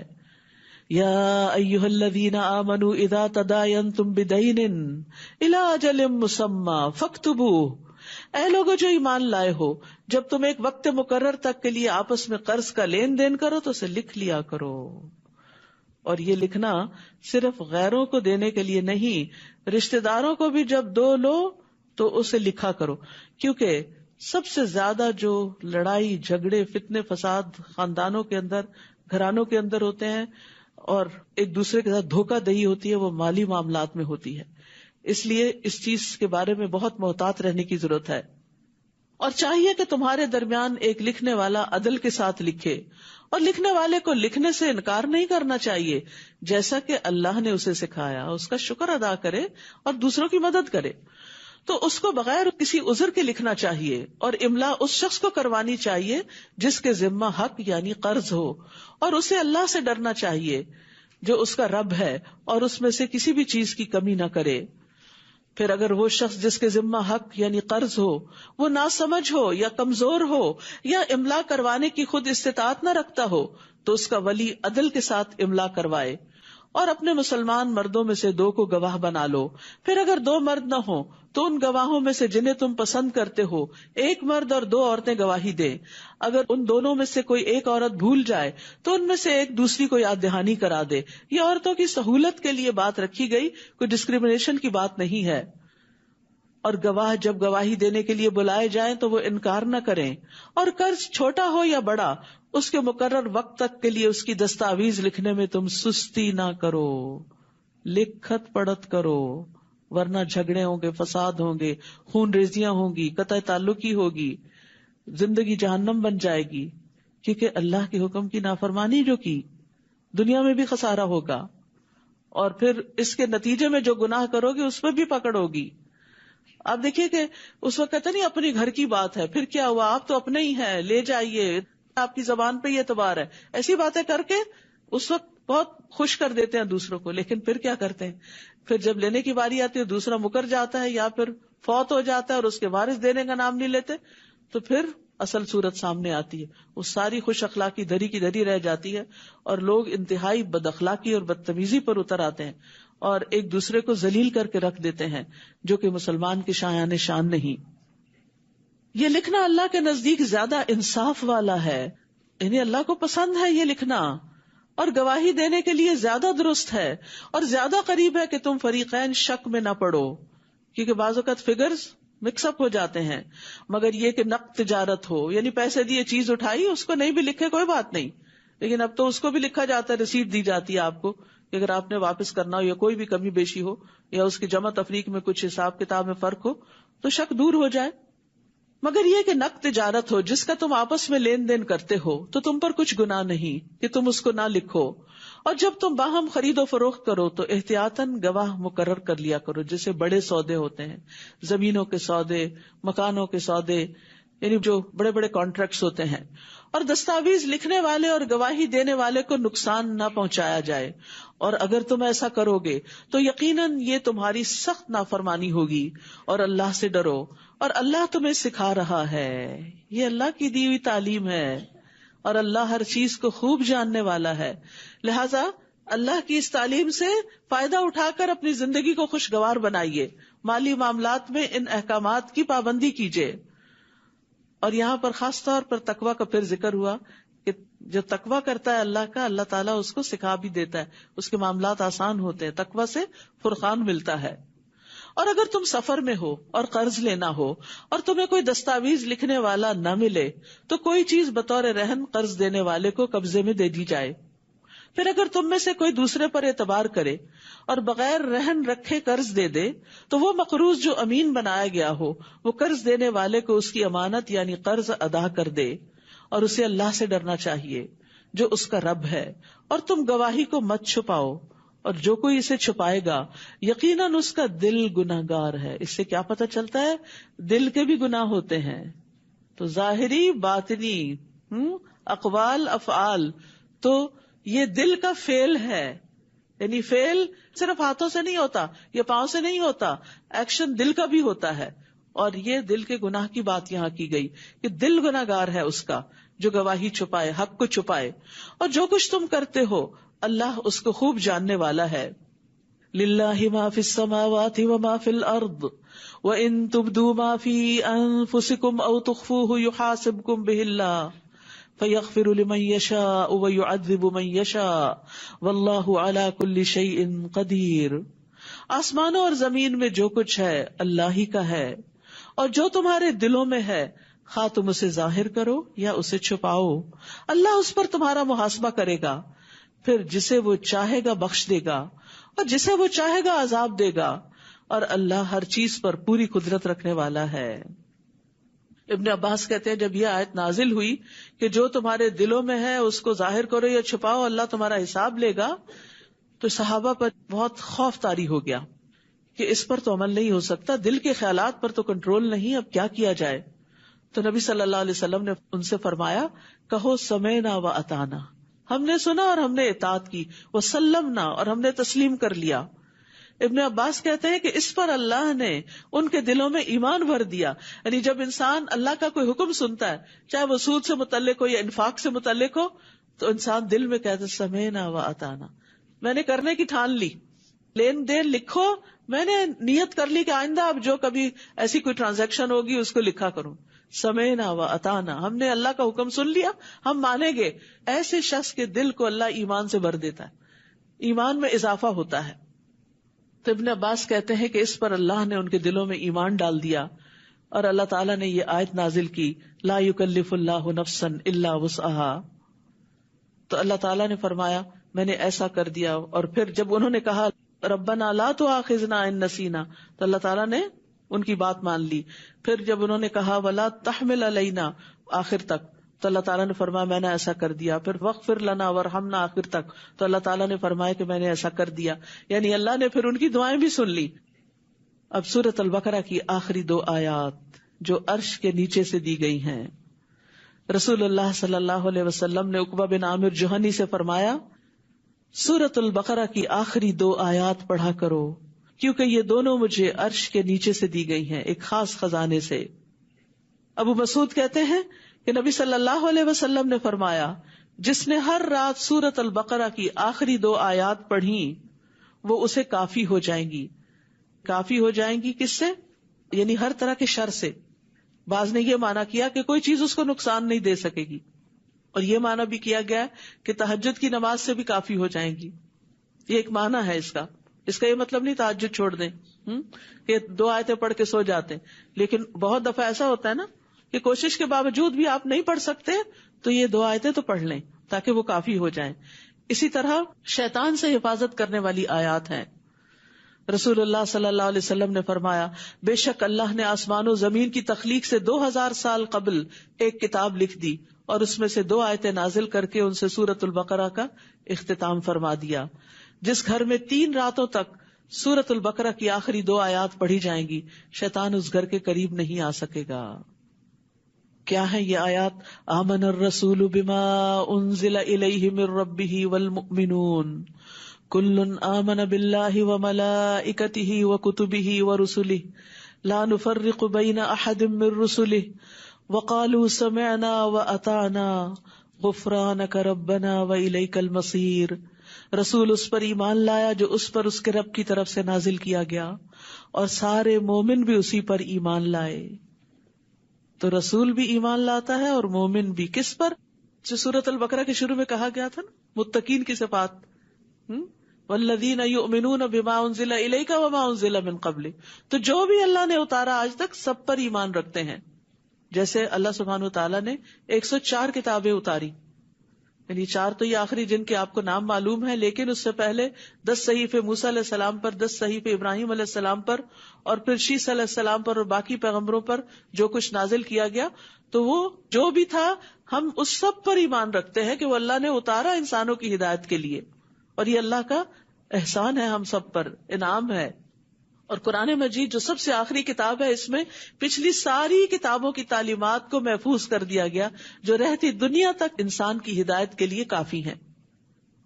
ہر ایک ایمان لایا اللہ پر، اس کے فرشتوں اور اس کی کتابوں اور اس کے رسولوں پر. وہ کہتے ہیں ہم اس کے رسولوں میں سے کسی ایک کے درمیان بھی فرق نہیں کرتے. اور انہوں نے کہا ہم نے سنا اور ہم نے اطاعت کی، اے ہمارے رب ہم تجھ سے تیری مغفرت طلب کرتے ہیں اور تیری ہی طرف لوٹ کر جانا ہے. اس آیت کی اس لیے بھی اہمیت ہے کہ اس میں ایمان کے سارے اجزاء مکمل ہو جاتے ہیں، یعنی اللہ پر، فرشتوں پر، رسولوں پر، کتابوں پر. آپ سوچیں کہ تقدیر کا ذکر نہیں، سمعنا و اطعنا میں تقدیر کا ذکر بھی ہے. تقدیر کیا ہے؟ کہ اللہ کے فیصلوں کو، اللہ تعالیٰ کے احکامات کو سن کر مان جانا، ایکسپٹ کر لینا. زندگی میں جو کچھ ہو رہا ہے اسے ایکسپٹ کر لینا. خوشی کو تو ہم خوشی سے قبول کر لیتے ہیں، لیکن تکلیف دہ حالات کو ایکسپٹ کرنا مشکل ہوتا ہے. تو اس کو بھی ایکسپٹ کر لینا کہ یا اللہ یہ تیرا فیصلہ. اللہ نہ کرے کسی کو کینسر ہو گیا، کسی کو کوئی اور ایسی خطرناک بیماری لاحق ہو گئی، تو اب اس میں یہ ہوتا ہے کہ لوگ ایک دم بہت بعض اوقات اپسٹ ہو جاتے. لیکن بعض ایسے لوگوں سے ملنے کا اتفاق ہوا ہے کہ جن کو مل کر اپنا ایمان بہت بڑھا، کہ انہوں نے اس کو قبول کیا، اللہ کا فیصلہ سمجھ کر اللہ سے کوئی شکوہ نہیں کیا، اللہ کی رضا پہ راضی رہے اور اپنی اصلاح کے لیے وہ سارا وقت گزارا اور توبہ استغفار میں گزارا کہ اللہ جانا تو تھا ہی دنیا سے، لیکن اس طرح تو نے ایک اویئرنس دے دی، ایک آگاہی دے دی.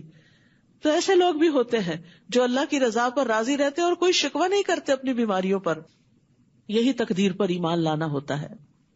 اور انہوں نے کہا ہم نے سنا اور ہم نے اطاعت کی. یہ ہے ایمان کی اصل چاشنی کہ انسان اللہ تعالیٰ کے احکامات سن کر مان جائے. اے ہمارے رب ہم تجھ سے تیری مغفرت طلب کرتے ہیں اور تیری طرف لوٹ کے جانا ہے. تو بخشش طلب کرنے سے پہلے اطاعت کی بات کی گئی.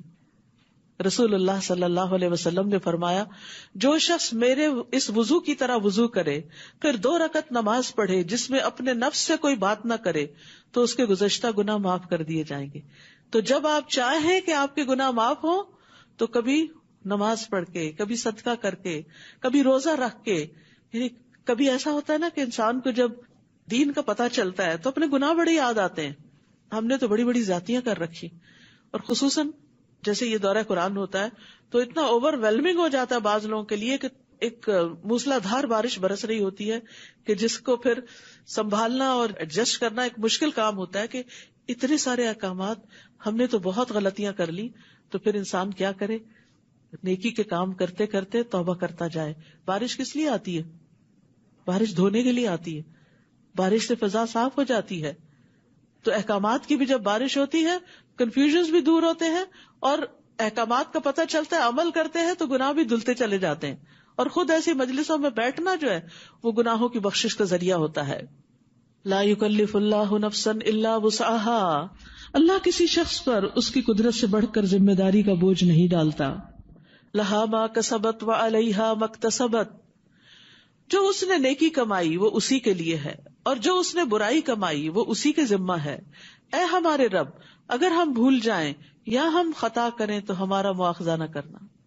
ہم تیری اطاعت کریں گے لیکن پھر ہم بھول بھی جائیں گے ہم انسان ہیں، کمزور ہیں، تو ہمیں پکڑنا مت، اے ہمارے رب ہم پر ایسا بوجھ نہ ڈالنا، یعنی ایسا حکم نہ دینا جیسا تو نے ہم سے پہلے لوگوں پہ ڈالا تھا، یعنی ایسا بوجھ کہ جو ہم اٹھا نہ سکے، اور تو ہم سے وہ بوجھ نہ اٹھوا جسے اٹھانے کی ہم میں طاقت نہیں، اور ہم سے درگزر فرما اور ہمیں بخش دے اور ہم پر رحم فرما، تو ہی ہمارا مولا ہے، بس کافر قوم کے مقابلے میں ہماری مدد فرما۔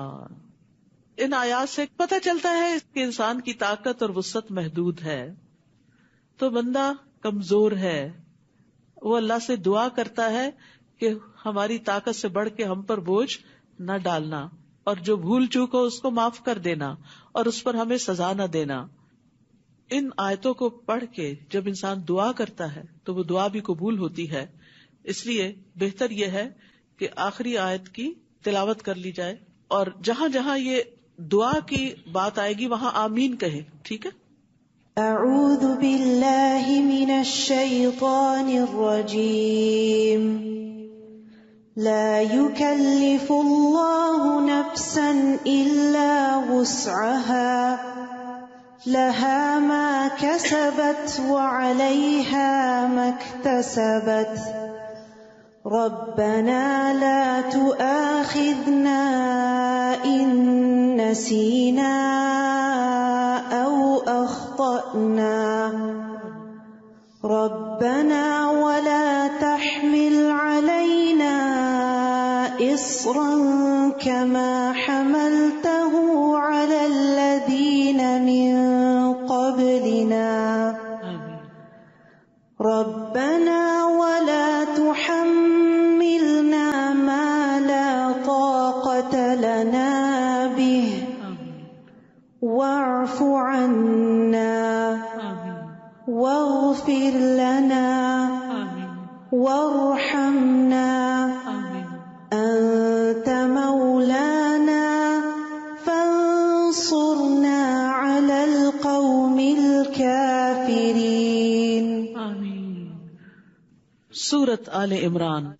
ابو امامہ رضی اللہ عنہ سے روایت ہے، وہ کہتے ہیں کہ رسول اللہ صلی اللہ علیہ وسلم نے فرمایا، قرآن کو سیکھو کیونکہ یہ قیامت کے دن اپنے پڑھنے والوں کی سفارش کرے گا۔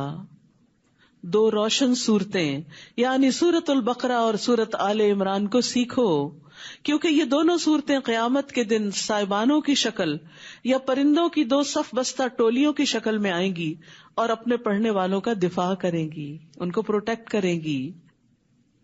الف لام میم اللہ لا الہ الا هو الحی القیوم، اللہ کے سوا کوئی الہ برحق نہیں، وہ زندہ ہے، ہر چیز کو قائم رکھنے والا ہے۔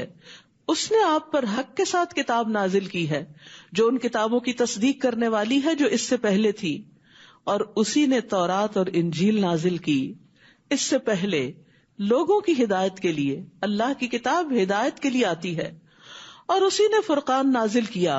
یقیناً وہ لوگ جنہوں نے اللہ کی آیات کا انکار کیا ان کے لیے سخت عذاب ہے، اور اللہ بہت زبردست ہے، انتقام لینے والا ہے۔ یعنی اگر نہیں مانے تو پکڑ بھی ہوگی۔ ان اللہ لا یخفی علیہ شیء فی الارض ولا فی السماء، بے شک اللہ وہ ذات ہے کہ زمین اور آسمان کی کوئی چیز اس سے نہیں چھپ سکتی۔ وہی تو ہے جو رحموں میں تمہاری صورت بناتا ہے جس طرح وہ چاہتا ہے۔ یہ شکلیں اللہ نے بنائی، جیسے چاہی بنائی، اس لیے کسی کی شکل پر اعتراض نہیں کرنا چاہیے، نہ کسی کے رنگ پر، نہ کسی کے لیے پر۔ اس کے سوا کوئی الہ برحق نہیں، بہت زبردست ہے، خوب حکمت والا ہے۔ وہی ہے جس نے آپ پر کتاب نازل کی جس میں محکم واضح آیات ہیں جو اصل کتاب ہیں، اور کچھ دوسری متشابہ یعنی غیر واضح آیات ہیں۔ غیر واضح آیات میں جیسے ابھی آپ نے الف لام میم پڑھا، یعنی حروف مقطعات ہیں، یا پھر ملائکہ کے بارے میں، یا عرش کے بارے میں، یا کرسی کے بارے میں، یا استواء علی العرش کے بارے میں جب چیزیں آپ پڑھتے ہیں تو آپ ان کی کیفیت کو پراپرلی ڈیفائن نہیں کر سکتے کیونکہ ان کا تعلق غیب سے ہے، ہمیں اس کو بتایا نہیں گیا۔ تو یہ پھر متشابہات میں سے چیزیں ہیں جن کے بارے میں بہت زیادہ بحث مباحثہ نہیں کرنا چاہیے۔ وہ لوگ جن کے دلوں میں ٹیڑھ ہے وہ اس میں سے فتنے اور تعویل کی تلاش میں متشابہ آیات کے پیچھے لگ جاتے ہیں، یعنی قرآن میں سے وہ صرف ایسی چیزیں چن کر ان پہ بحث مباحثہ کرتے ہیں، حالانکہ ان کا حقیقی مطلب اللہ کے سوا کوئی نہیں جانتا، اور جو علم میں پختہ کار ہیں وہ کہتے ہیں ہم اس پر ایمان لائے، سب کچھ ہمارے رب کی طرف سے ہے، اور نصیحت تو صرف عقل والے ہی حاصل کرتے ہیں۔ ربنا لا تزغ قلوبنا بعد اذ هديتنا وهب لنا من لدنك رحمة انك انت الوهاب، آمین۔ اے ہمارے رب، ہمارے دلوں کو ہدایت دینے کے بعد ٹیڑھا نہ کرنا، اور ہمیں اپنے پاس سے رحمت عطا فرما، بے شک تو بہت عطا کرنے والا ہے، تو دینے ہی والا ہے، عطا ہی عطا ہے، لہذا ہمیں ہدایت عطا کر، اور ہمیں ہدایت پر استقامت عطا کر، اور اس راستے کو نہ ہم چھوڑیں نہ اس کو بھولیں۔ تو یہاں پر دلوں کی حفاظت کی بات کی گئی، کیونکہ دل جسم کا اہم ترین حصہ ہے۔ ایمان کی درستگی دل کی درستگی پر منحصر ہے، تقویٰ کا مقام بھی دل میں ہے، سوچنے سمجھنے کا آلہ بھی ہے، اس لیے دل کی ہدایت کی دعا کرنی چاہیے۔ اللہم اہد قلبی وسدد لسانی واسلل سخیمۃ قلبی، اے اللہ تو میرے دل کو رہنمائی عطا کر، ساری کنفیوژن دور کر دے، میری زبان کو درستگی عطا کر، میرے دل کے کینے کو دور کر دے۔ اللہم اجعل فی قلبی نورا، اے اللہ میرے دل میں نور پیدا کر دے۔ اللہم اغسل قلبی بماء الثلج والبرد ونقی قلبی من الخطایا کما نقیت الثوب الابید من الدنس، اے اللہ میرے دل کو برف اور اولے کے پانی سے دھو دے، اور میرے دل کو خطاؤں سے صاف کر دے، جیسا کہ تو سفید کپڑے سے میل کو صاف کر دیتا ہے۔ تو دل کی صفائی کے لیے یہ دعائیں بھی پڑھنی چاہیے، کثرت سے استغفار کرنا چاہیے۔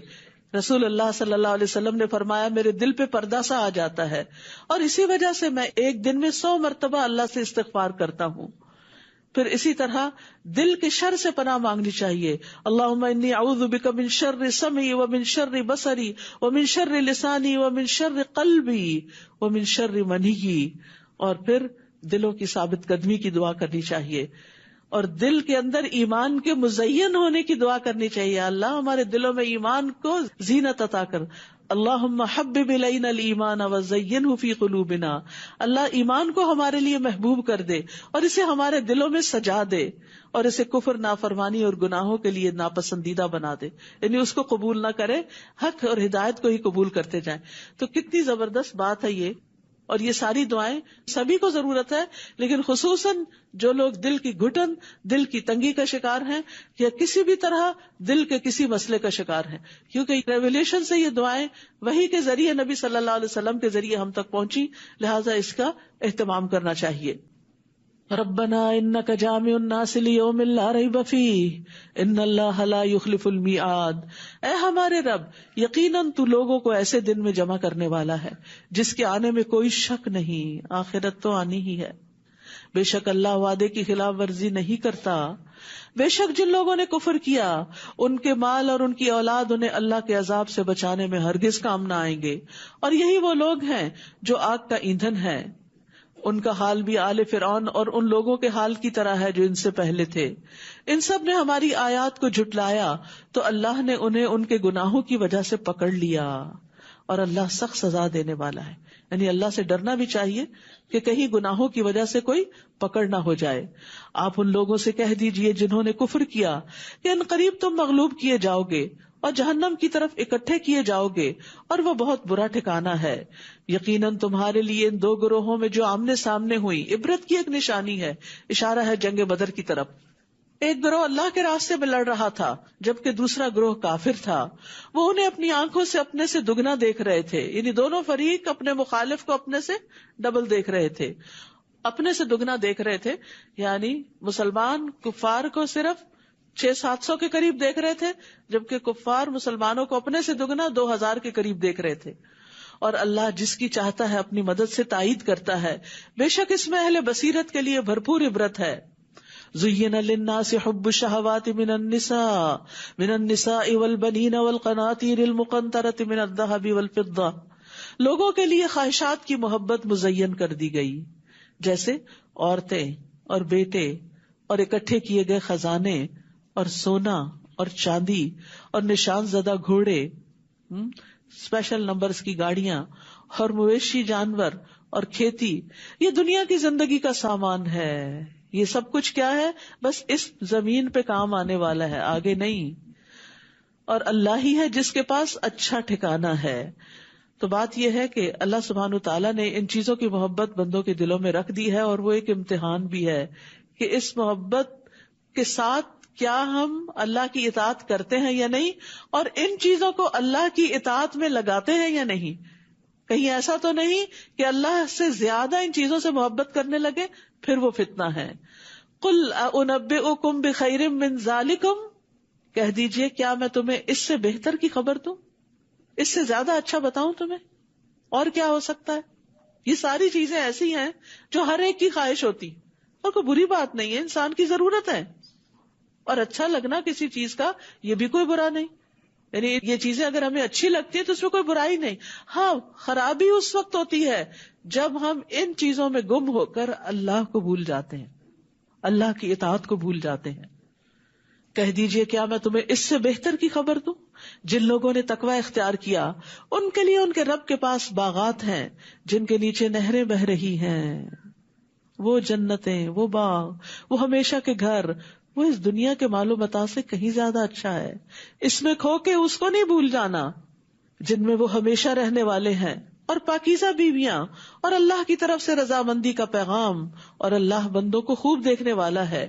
وہ لوگ جو کہتے ہیں اے ہمارے رب، بے شک ہم ایمان لے آئے، تو ہمارے لیے ہمارے گناہوں کو بخش دے اور ہمیں آگ کے عذاب سے بچا لے. ربنا اننا آمنا فاغفر لنا ذنوبنا وقنا عذاب النار. کون ہے یہ خوش قسمت؟ الصابرین والصادقین والقانتین والمنفقین والمستغفرین بالاسحار، جو صبر کرنے والے ہیں، سچے ہیں، اطاعت گزار ہیں، خرچ کرنے والے ہیں، سحری کے وقت استغفار کرنے والے ہیں، فجر سے پہلے اٹھ کر معافیاں مانگتے ہیں، اپنے گناہوں کا احساس کرتے ہیں. ان صفات کو دیکھ کر پڑھ کر اپنا کمپیریزن کرنا چاہیے کہ کیا ہمارے اندر یہ سب ہے. تو سچے وہ ہوتے ہیں جن کی نیتیں بھی سچی ہوتی ہیں، ارادے بھی سچے ہوتے ہیں، دل بھی سچے ہوتے ہیں، زبانیں بھی سچی ہوتی ہیں، اعمال بھی سچے ہوتے ہیں. اور قانتین، جو اللہ کا حکم ملے وہ کر ڈالتے ہیں اور مستقل مزاجی کے ساتھ کرتے ہیں. قنوت یعنی اطاعت پر پابندی. منفقین، خرچ کرتے ہیں جہاں جہاں اللہ کا حکم ہے، رشتہ داروں پر، غریبوں پر، مسکینوں پر، فی سبیل اللہ. اور پھر صبح نماز پڑھنے کے علاوہ استغفار کرتے ہیں. اور یہاں سحری کے وقت کی فضیلت بھی پتہ چل رہی ہے. اللہ نے گواہی دی کہ اللہ کے سوا کوئی الہ برحق نہیں، اس حال میں کہ وہ انصاف پر قائم ہے. اور فرشتوں اور اہل علم نے بھی گواہی دی کہ اللہ کے سوا کوئی الہ برحق نہیں، بہت زبردست ہے، خوب حکمت والا ہے. بے شک دین اللہ کے نزدیک اسلام ہی ہے. اور اہل کتاب نے علم آ جانے کے بعد باہمی ضد کی بنا پر ہی اختلاف کیا. اور جو اللہ کی آیات کے ساتھ کفر کرتا ہے تو وہ یاد رکھے کہ یقیناً اللہ جلد حساب لینے والا ہے. پھر اگر وہ آپ سے جھگڑا کرے تو آپ کہہ دیجئے کہ میں نے اور جس نے میری پیروی کی اپنا چہرہ اللہ کے سپرد کر دیا. اور اہل کتاب اور امی ان پڑھ لوگوں سے پوچھئے کیا تم اسلام لاتے ہو؟ پھر اگر وہ اسلام لے آئیں تو یقیناً وہ ہدایت پا گئے، اور اگر وہ منہ موڑ جائیں تو بے شک آپ کے ذمہ صرف پہنچا دینا ہے، اور اللہ اپنے بندوں کو خوب دیکھنے والا ہے. بے شک وہ لوگ جو اللہ کی آیات کا انکار کرتے ہیں اور انبیاء کو ناحق قتل کرتے ہیں اور ان کو بھی قتل کر دیتے ہیں جو لوگوں میں سے انصاف کا حکم دیتے ہیں، تو انہیں دردناک عذاب کی خوشخبری دے دیجئے. یہی وہ لوگ ہیں جن کے اعمال دنیا اور آخرت میں برباد ہو گئے، اور ان کے لیے مددگاروں میں سے کوئی بھی نہیں. کیا آپ نے ان لوگوں کی طرف نہیں دیکھا جو کتاب میں سے کچھ حصہ دیے گئے، وہ باہمی جھگڑوں میں فیصلے کے لیے کتاب اللہ کی طرف بلائے جاتے ہیں تاکہ وہ ان کے درمیان فیصلہ کرے. پھر ان میں سے ایک گروہ منہ پھیر لیتا ہے اور وہ اعراض کرنے والے ہیں. یہ اس وجہ سے ہے کہ وہ کہتے ہیں کہ ہمیں چند گنے چنے دنوں کے سوا آگ ہرگز نہ چھوئے گی، اور انہیں ان کے دین کے بارے میں ان باتوں نے دھوکے میں مبتلا کر رکھا ہے جو وہ خود گھڑتے تھے. بس کیا حال ہوگا جب ہم انہیں اس دن جمع کریں گے جس کے آنے میں کوئی شک نہیں، اور ہر شخص کو اس کی کمائی کا پورا پورا بدلہ دے دیا جائے گا، اور ان پر ظلم نہ کیا جائے گا. قل اللہم مالک الملک تؤتی الملک من تشاء وتنزع الملک ممن تشاء وتعز من تشاء وتذل من تشاء بیدک الخیر انک علی کل شیء قدیر. کہہ دیجیے اے اللہ، اے ساری بادشاہت کے مالک، تو بادشاہت عطا کرتا ہے جسے تو چاہتا ہے. دنیا میں اگر کسی کو عزت ملتی ہے، بادشاہت ملتی ہے، تو یہ اللہ کے اذن اور فیصلے سے، اور تو بادشاہت چھین لیتا ہے جس سے تو چاہتا ہے، اور تو عزت دیتا ہے جسے تو چاہتا ہے، اور تو ذلت دیتا ہے جسے تو چاہتا ہے. ساری بھلائی تیرے ہی ہاتھ میں ہے، بے شک تو ہر چیز پر پوری طرح قدرت رکھنے والا ہے. تو یاد رکھیے بھلائی اللہ کے ہاتھ میں ہے، اور بھلائی اور خیر کے کام کرنے کی توفیق بھی اللہ ہی دیتا ہے. تو اللہ سے دعا کریں کہ اللہ تعالی ہم سب کو خیر اور بھلائی کے کاموں میں استعمال کر لے. تو ہی رات کو دن میں داخل کرتا ہے اور دن کو رات میں داخل کرتا ہے. تو ہی زندہ کو مردہ سے نکالتا ہے اور مردہ کو زندہ سے نکالتا ہے، اور تو ہی جسے چاہتا ہے بے حساب رزق دیتا ہے. اور مومنوں کو چھوڑ کر کافروں کو دلی دوست نہ بنائیں، اور جو ایسا کرے گا تو وہ اللہ کی طرف سے کسی حمایت میں نہیں، کسی چیز میں نہیں، مگر یہ کہ تم ان کے شر سے بچنا چاہو، اور اللہ تمہیں اپنی ذات سے ڈراتا ہے اور اللہ ہی کی طرف پلٹنا ہے. کہہ دیجیے اگر تم چھپاؤ اسے جو تمہارے سینوں میں ہے یا اسے ظاہر کر دو، اللہ اسے جانتا ہے، اور وہ جانتا ہے جو آسمانوں میں ہے اور جو زمین میں ہے، اور اللہ ہر چیز پر پوری قدرت رکھنے والا ہے. جس دن ہر شخص نیکی اور برائی میں سے جو بھی اس نے عمل کیا اپنے سامنے موجود پائے گا. وہ چاہے گا کاش اس کے درمیان اور اس کی برائی کے درمیان دور کا فاصلہ ہوتا. اللہ اکبر. یہ اعمال نامے جب کھلیں گے اور ہمیں ہمارا سب کچھ نظر آئے گا تو اس وقت کیا کیفیت ہوگی. انسان چاہے گا کاش اس کے اور برائی کے درمیان دور کا فاصلہ ہو، یعنی یہ برائیاں اس سے دور ہٹا دی جائیں. اور اللہ تمہیں اپنی ذات سے ڈراتا ہے، اور اللہ بندوں پر بہت شفقت کرنے والا ہے. تو ایمان جو ہوتا ہے خوف اور امید کے بیچ میں ہوتا ہے. اللہ سے ڈرنا بھی چاہیے اور امید بھی رکھنی چاہیے. صرف خوف ہی اپنے اوپر مسلط نہ کر لیں اور صرف امید ہی نہ رکھیں. ایکسٹریمزم نہیں ٹھیک. اور اللہ اپنے آپ سے کیوں ڈراتا ہے؟ تاکہ بندے غفلت سے نکلے. ایک تنبیہ ہے، وارننگ ہے. اور ڈرتا کون ہے؟ اللہ سے. معلوم ہے نا آپ کو، علم والے ہی ڈرتے ہیں، جو اللہ کو پہچانتے ہیں، جو خود کو پہچانتے ہیں، جو دین کی سمجھ بوجھ رکھتے ہیں، پھر وہ اللہ سے ڈرتے ہیں جیسے ڈرنے کا حق ہے. قل ان کنتم تحبون اللہ فاتبعونی یحببکم اللہ ویغفر لکم ذنوبکم واللہ غفور الرحیم. کہہ دیجیے اگر تم اللہ سے محبت کرتے ہو تو میری پیروی کرو، اللہ تم سے محبت کرے گا اور وہ تمہارے گناہوں کو بخش دے گا، اور اللہ بہت بخشنے والا ہے، نہایت رحم کرنے والا ہے. تو اس سے یہ پتہ چلتا ہے کہ اتباع رسول ہی اللہ سے محبت کے دعوے کو سچا کر سکتی. ویسے تو سبھی کہتے ہیں ہمیں اللہ سے محبت، ابھی ثبوت لاؤ. ثبوت کیا ہے؟ ہم سنت کی پیروی کرتے ہیں، رسول اللہ صلی اللہ علیہ وسلم کا اتباع کرتے ہیں، ان کے بتائے ہوئے طریقے کے مطابق چلتے ہیں، تب تمہاری محبت کا دعویٰ سچا ہوگا. اور اگر ایسا نہیں تو یہ دعویٰ بھی جھوٹا ہے. اور اس کی وجہ یہ بھی ہے کہ کوئی ایسی چیز نہیں جو اللہ کو محبوب ہو لیکن نبی صلی اللہ علیہ وسلم نے اسے ہمیں بتایا نہ ہو. تو انڈائریکٹلی مطلب کیا ہوا کہ جب ہم رسول صلی اللہ علیہ وسلم کی پیروی کریں گے تو وہ کام کریں گے جو اللہ تعالیٰ کو محبوب ہے. تو اللہ کی محبت کا مطلب کیا ہے؟ وہ عمل کرو جو اللہ کو پسند ہے. تو اس سے بھی پتہ چلتا ہے کہ اللہ اور اس کے رسول کی محبت عمل کا مطالبہ کرتی ہے. یہ صرف چومنے چاٹنے والی محبت نہیں کہ صرف کبھی ہاتھ چوم لیں اپنے یا مصحف کو چوم لیں تو محبت ظاہر ہو گئی. یہ محبت عمل کا تقاضا کرتی ہے. انس بن مالک کہتے ہیں کہ نبی صلی اللہ علیہ وسلم کے ہاں بحرین سے مہمان آ کر ٹھہرے. آپ نے اپنے وضو کا پانی منگوایا اور وضو کیا. وہ آپ کے وضو کے پانی کی طرف لپکے، اس میں سے انہوں نے جو پایا پیا، جو اس میں زمین پہ گرا اسے اٹھایا، چہروں پہ ملا، سروں پہ لگایا. تو نبی صلی اللہ علیہ وسلم نے ان سے کہا کس چیز نے تمہیں اس پہ اکسایا ہے؟ انہوں نے کہا آپ کی محبت نے. شاید کہ اللہ ہم سے محبت کرے. اے اللہ کے رسول. اس پر آپ نے فرمایا اگر تم پسند کرتے ہو کہ اللہ اور اس کا رسول تم سے محبت کرے تو 3 خوبیوں پر ہمیشگی کرو. 3 کام پکے کر لو. نمبر 1 سچی بات، نمبر 2 امانت کی ادائیگی، نمبر 3 اچھا پڑوس، اچھے نیبرز بنو. کیونکہ پڑوسی کو تکلیف دینا نیکیوں کو اس طرح مٹا دیتا ہے جس طرح سورج برف کو مٹا دیتا ہے. دھوپ نکلتی ہے تو ساری آئس پگھل جاتی ہے. قل اطیعوا اللہ والرسول فإن تولوا فإن اللہ لا يحب الکافرین.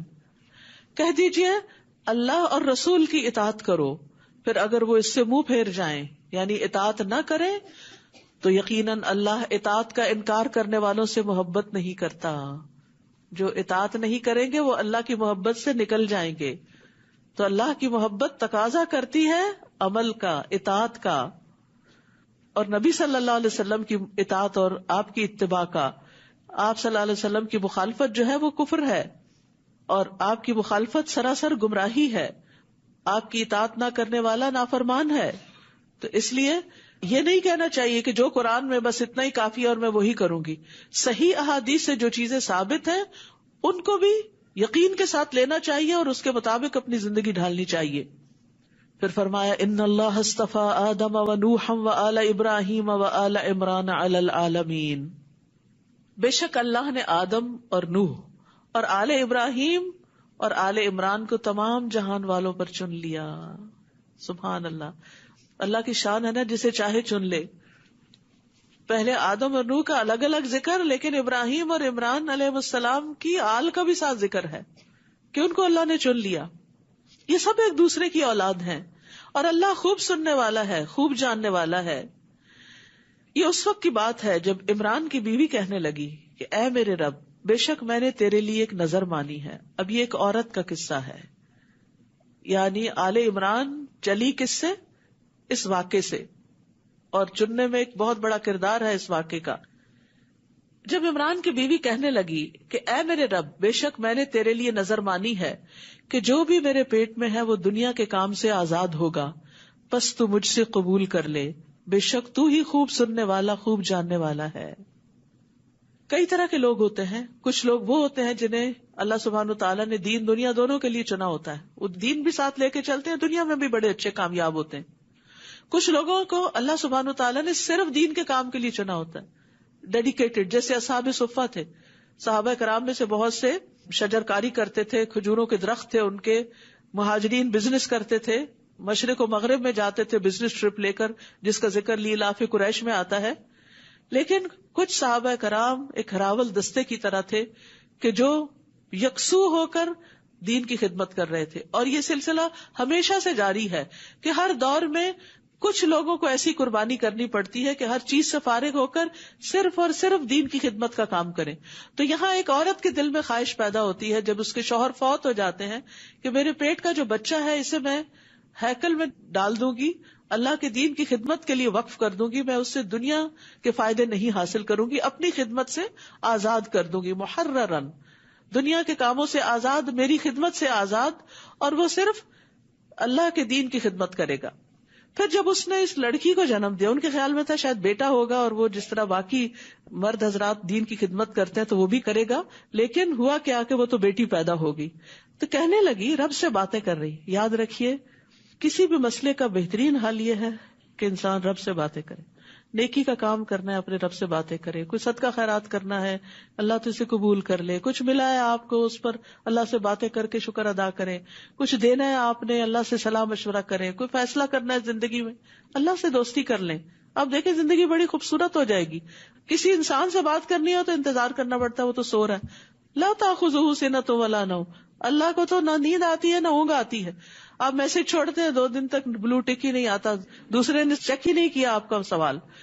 تو آپ دیکھیے اللہ سبحانہ تعالیٰ سے بات کرنے میں تو کوئی مشکل ہی نہیں، نہ دن نہ رات، کوئی فرق نہیں پڑتا. جب جی چاہے کھڑے بیٹھے لیٹے جاگے چلتے پھرتے کھاتے پکاتے، جب دل چاہے دل ہی دل میں اپنا کنیکشن بحال کر لیں، اور جو کہنا چاہتے ہیں کہہ ڈالیں، دل میں نہ رکھیں، کہہ دیں اللہ سبحانہ تعالیٰ سے، اور مدد بھی ساتھ ساتھ مانگتے جائیں. تو اب جب بیٹی پیدا ہوئی تو انہوں نے کوئی حال دعائی نہیں مچا دی جیسے ہمارے یہاں ہوتا ہے، اور لوگوں سے نہیں کہا یہ کیا ہو گیا، میں نے یہ سوچا تھا، میرا یہ پلان تھا، اب یہ تو کچھ اور ہی ہو گیا، اب میں کیا کروں. نہیں، اللہ ہی سے بات کرنے لگی. اے میرے رب، میں نے تو ایک لڑکی کو جنم دیا ہے. حالانکہ جو اس نے جنا تھا اللہ کو خوب پتا تھا. کیونکہ ہم کیوں نہیں باتیں کرتے، ہم کہتے اللہ کو تو پہلے ہی پتا ہے. بھائی پتا ہے، لیکن پتہ ہونے کے باوجود بھی ایک اپنائیت کا احساس ہوتا ہے جب ہم بولتے ہیں، جب ہم وسپر کرتے ہیں اللہ تعالیٰ کے ساتھ. اور لڑکا لڑکی کی طرح نہیں ہوتا، یعنی جو کام اللہ نے اس لڑکی سے لینا وہ لڑکا یہاں نہیں کر سکتا. ہر ایک کی اپنی اسپیشلٹی ہے. اس لیے عورتوں کو کبھی بھی اپنا کانفیڈینس لوز نہیں کرنا چاہیے کہ ہم تو بیکار ہیں اور ہماری تو کوئی وقت نہیں، کوئی حیثیت نہیں، ہم تو کچھ کر نہیں سکتے. نہیں، آپ لڑکی ہوتے ہوئے بہت کچھ کر سکتے ہیں. آپ کو مرد بننے کی ضرورت نہیں ہے کچھ کرنے کے لیے. اور میں اسے اور اس کی اولاد کو شیطان مردود سے تیری پناہ میں دیتی ہوں. کرنے کا کام تھا، اس پہ فوکس کیا کہ اب ہو گئی لڑکی، اب واٹ نیکسٹ، اگلا کام کیا کرنا ہے.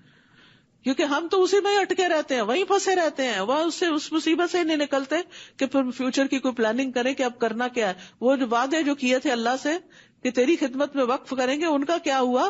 اس کے مطابق اب کوئی ایکشن لینے کی ضرورت ہے. فَتَقَبَّلَهَا رَبُّهَا بِقَبُولٍ حَسَنٍ، تو اس کے رب نے اسے اچھی طرح قبول کر لیا اور اس کی بہت اچھی پرورش کی. تربیت تو رب ہی کرتا ہے، ماں باپ تو صرف کوشش کرتے ہیں. تو اس لیے بچوں کو اللہ کے حوالے کیا کریں. یا رب، جو میری ہمت طاقت میں تھا وہ میں نے کر لیا، اس سے آگے میرا کوئی زور نہیں، ہدایت تو نے دینی، یہ سب تیرے سپرد ہے. اور اس طرح دعائیں مانگا کرے، یا اللہ جس طرح مصر میں یوسف علیہ السلام کی حفاظت کی تھی، جس طرح مدین میں موسیٰ علیہ السلام کی حفاظت کی تھی اور کیئر کی تھی، میرے بچوں کی بھی تو اسی طرح حفاظت فرما. میں وہاں تک نہیں پہنچ سکتا جہاں تک تیری طاقت ہے، تیری قدرت ہے، سب کچھ تو ہی کر سکتا ہے. ہر ماں باپ ماحول کے فتنے سے پریشان رہتے ہیں. صرف پریشان ہونے سے کوئی مسئلہ حل نہیں ہوتا.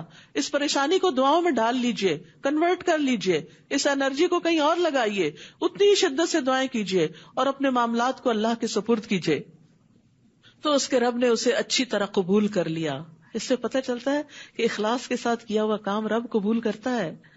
اور اس کی بہت اچھی پرورش کی. اور زکریا جو ان کے خالو تھے مریم علیہ السلام کے، کو ان کا کفیل بنا دیا. وہ وقت کے پیغمبر بھی تھے، تو ان سے بہتر گارڈین کون ہو سکتا تھا. جب کبھی زکریا اس کے پاس محراب میں داخل ہوتے، اب جو بچی پیدا ہوئی تو اس کو گھر سے ہیکل میں بھیج دیا گیا عبادت کے لیے، اللہ کے دین کی خدمت کے لیے. وہ وہیں رہتی تھی دن رات. زکریا علیہ السلام ان کی ضروریات کے خیال کے لیے وہاں جاتے تھے، باپ تو تھے نہیں. جب کبھی زکریا اس کے پاس محراب میں داخل ہوتے تو اس کے پاس رزق رکھا ہوا پاتے. کہتے، اے مریم، یہ تیرے لیے کہاں سے آیا؟ بے موسم پھل، ایسی ایسی چیزیں جو کبھی دیکھی نہ گئی ہوں. وہ کہتی اللہ کے پاس سے. Simple answer. یاد رکھیے، جو اسمارٹ لوگ ہوتے ہیں نا، ذہین لوگ جو ہوتے ہیں، جن کے اندر حکمت ہوتی ہے، انہیں پتا ہوتا ہے کہ اس موقع کی مناسبت سے کیا جواب دینا ہے. تو آپ اپنے بارے میں جو فریکوینٹلی آسک کوشچنز ہیں، یعنی جو لوگ اکثر آپ سے پوچھتے ہیں، ان کے جواب تیار کر کے رکھیں. کیونکہ لوگ کہیں بھی آپ کو اسپاٹ کر لیتے ہیں. آپ نقاب کیوں کرتے ہیں؟ او کیوں کرتی ہوں؟ نہیں، کنفیوز نہیں ہونا، وہی بتانا ہے کیوں کرتی ہوں. آپ کیوں دورہ قرآن اٹینڈ کرنے جا رہے ہیں، پتا ہونا چاہیے آپ کو کیوں جا رہے ہیں. اسی طرح آپ کی ذاتی زندگی کے بارے میں، مثلاً کسی کو ڈیورس ہو گئی، کیوں ہو گئی، کو پوچھے. ضروری ہے کہ آپ اپنی ساری کہانی سنائیں اور دوسروں کو مطمئن کریں. ہماری زندگی اس لیے نہیں کہ ہم ہر وقت ایکسپلینیشن دیتے رہیں اور ہم ایکسپلینیشن کال پہ رہیں اور ہر وقت بتاتے رہیں اور معذرتیں کرتے رہیں کہ یہ اس وجہ سے ہے، یہ اس وجہ سے ہے، یہ میں یوں کر رہی ہوں، یہ اس وجہ سے کر رہی ہوں، تاکہ کوئی ہم پہ شک نہ کرے اور لوگ ہم پہ ٹرسٹ کریں. ہر وقت کسی کی نگاہ میں جچنے کی ضرورت کیا ہے؟ کانفیڈنس کے ساتھ صحیح کام کریں، سچائی پر مبنی کام کریں، اپنے ضمیر کو مطمئن کریں اور جواب دینے کے لیے جواب اپنے پاس تیار رکھے کہ جب اس طرح کا کوئی سوال آئے گا تو میں نے کرنا کیا ہے. اور جب کوئی سوال کرے ٹھنڈے دل سے ریلیکس ہو کے اسمائل کر کے سخت سے سخت سوال کا جواب خوش اسلوبی سے دیں. ایک مومن جو ہوتا ہے، ایک مسلم جو ہوتا ہے، وہ دین کا دائی ہوتا ہے. آپ کا انٹریکشن مسلم نان مسلم، اپنوں پرایوں، دوستوں دشمنوں سب سے ہوتا ہے. تو کسی کے ساتھ بھی جھگڑنے کی ضرورت نہیں، غصہ کرنے کی ضرورت نہیں، سوالوں پہ اوفینڈ ہونے کی ضرورت نہیں. آپ کو پتا ہونا چاہیے آپ کوئی کام کیوں کرتے ہیں اور اس پہ کسی سے ڈرنے کی ضرورت نہیں. آپ پورے کانفیڈنس کے ساتھ جواب تیار رکھیں اور جہاں پر سوال آئے کاپی پیسٹ. اے مریم، یہ تیرے لیے کہاں سے آیا؟ وہ کہتی اللہ کے پاس سے. بے شک اللہ جسے چاہتا ہے بے حساب رزق دیتا ہے. وہیں زکریا نے اپنے رب سے دعا مانگی، کہا اے میرے رب، مجھے اپنے پاس سے پاکیزہ اولاد عطا کر. جب انہوں نے دیکھا کہ مریم علیہ السلام کو، ایک لڑکی کو، ایک بچی کو سب کچھ مل رہا ہے، تو میرا رب مجھے کیوں نہیں دے سکتا، تو بجائے اس کے کہ وہ ان سے حسد کرتے، انہوں نے کیا کیا؟ دعا شروع کر دی. جب کسی کے پاس نعمت دیکھے تو فوراً اللہ سے مانگے, دعا کرے کہ اللہ تو اس کو دے سکتا, مجھے بھی دے سکتا ہے, تو مجھے بھی عطا کر.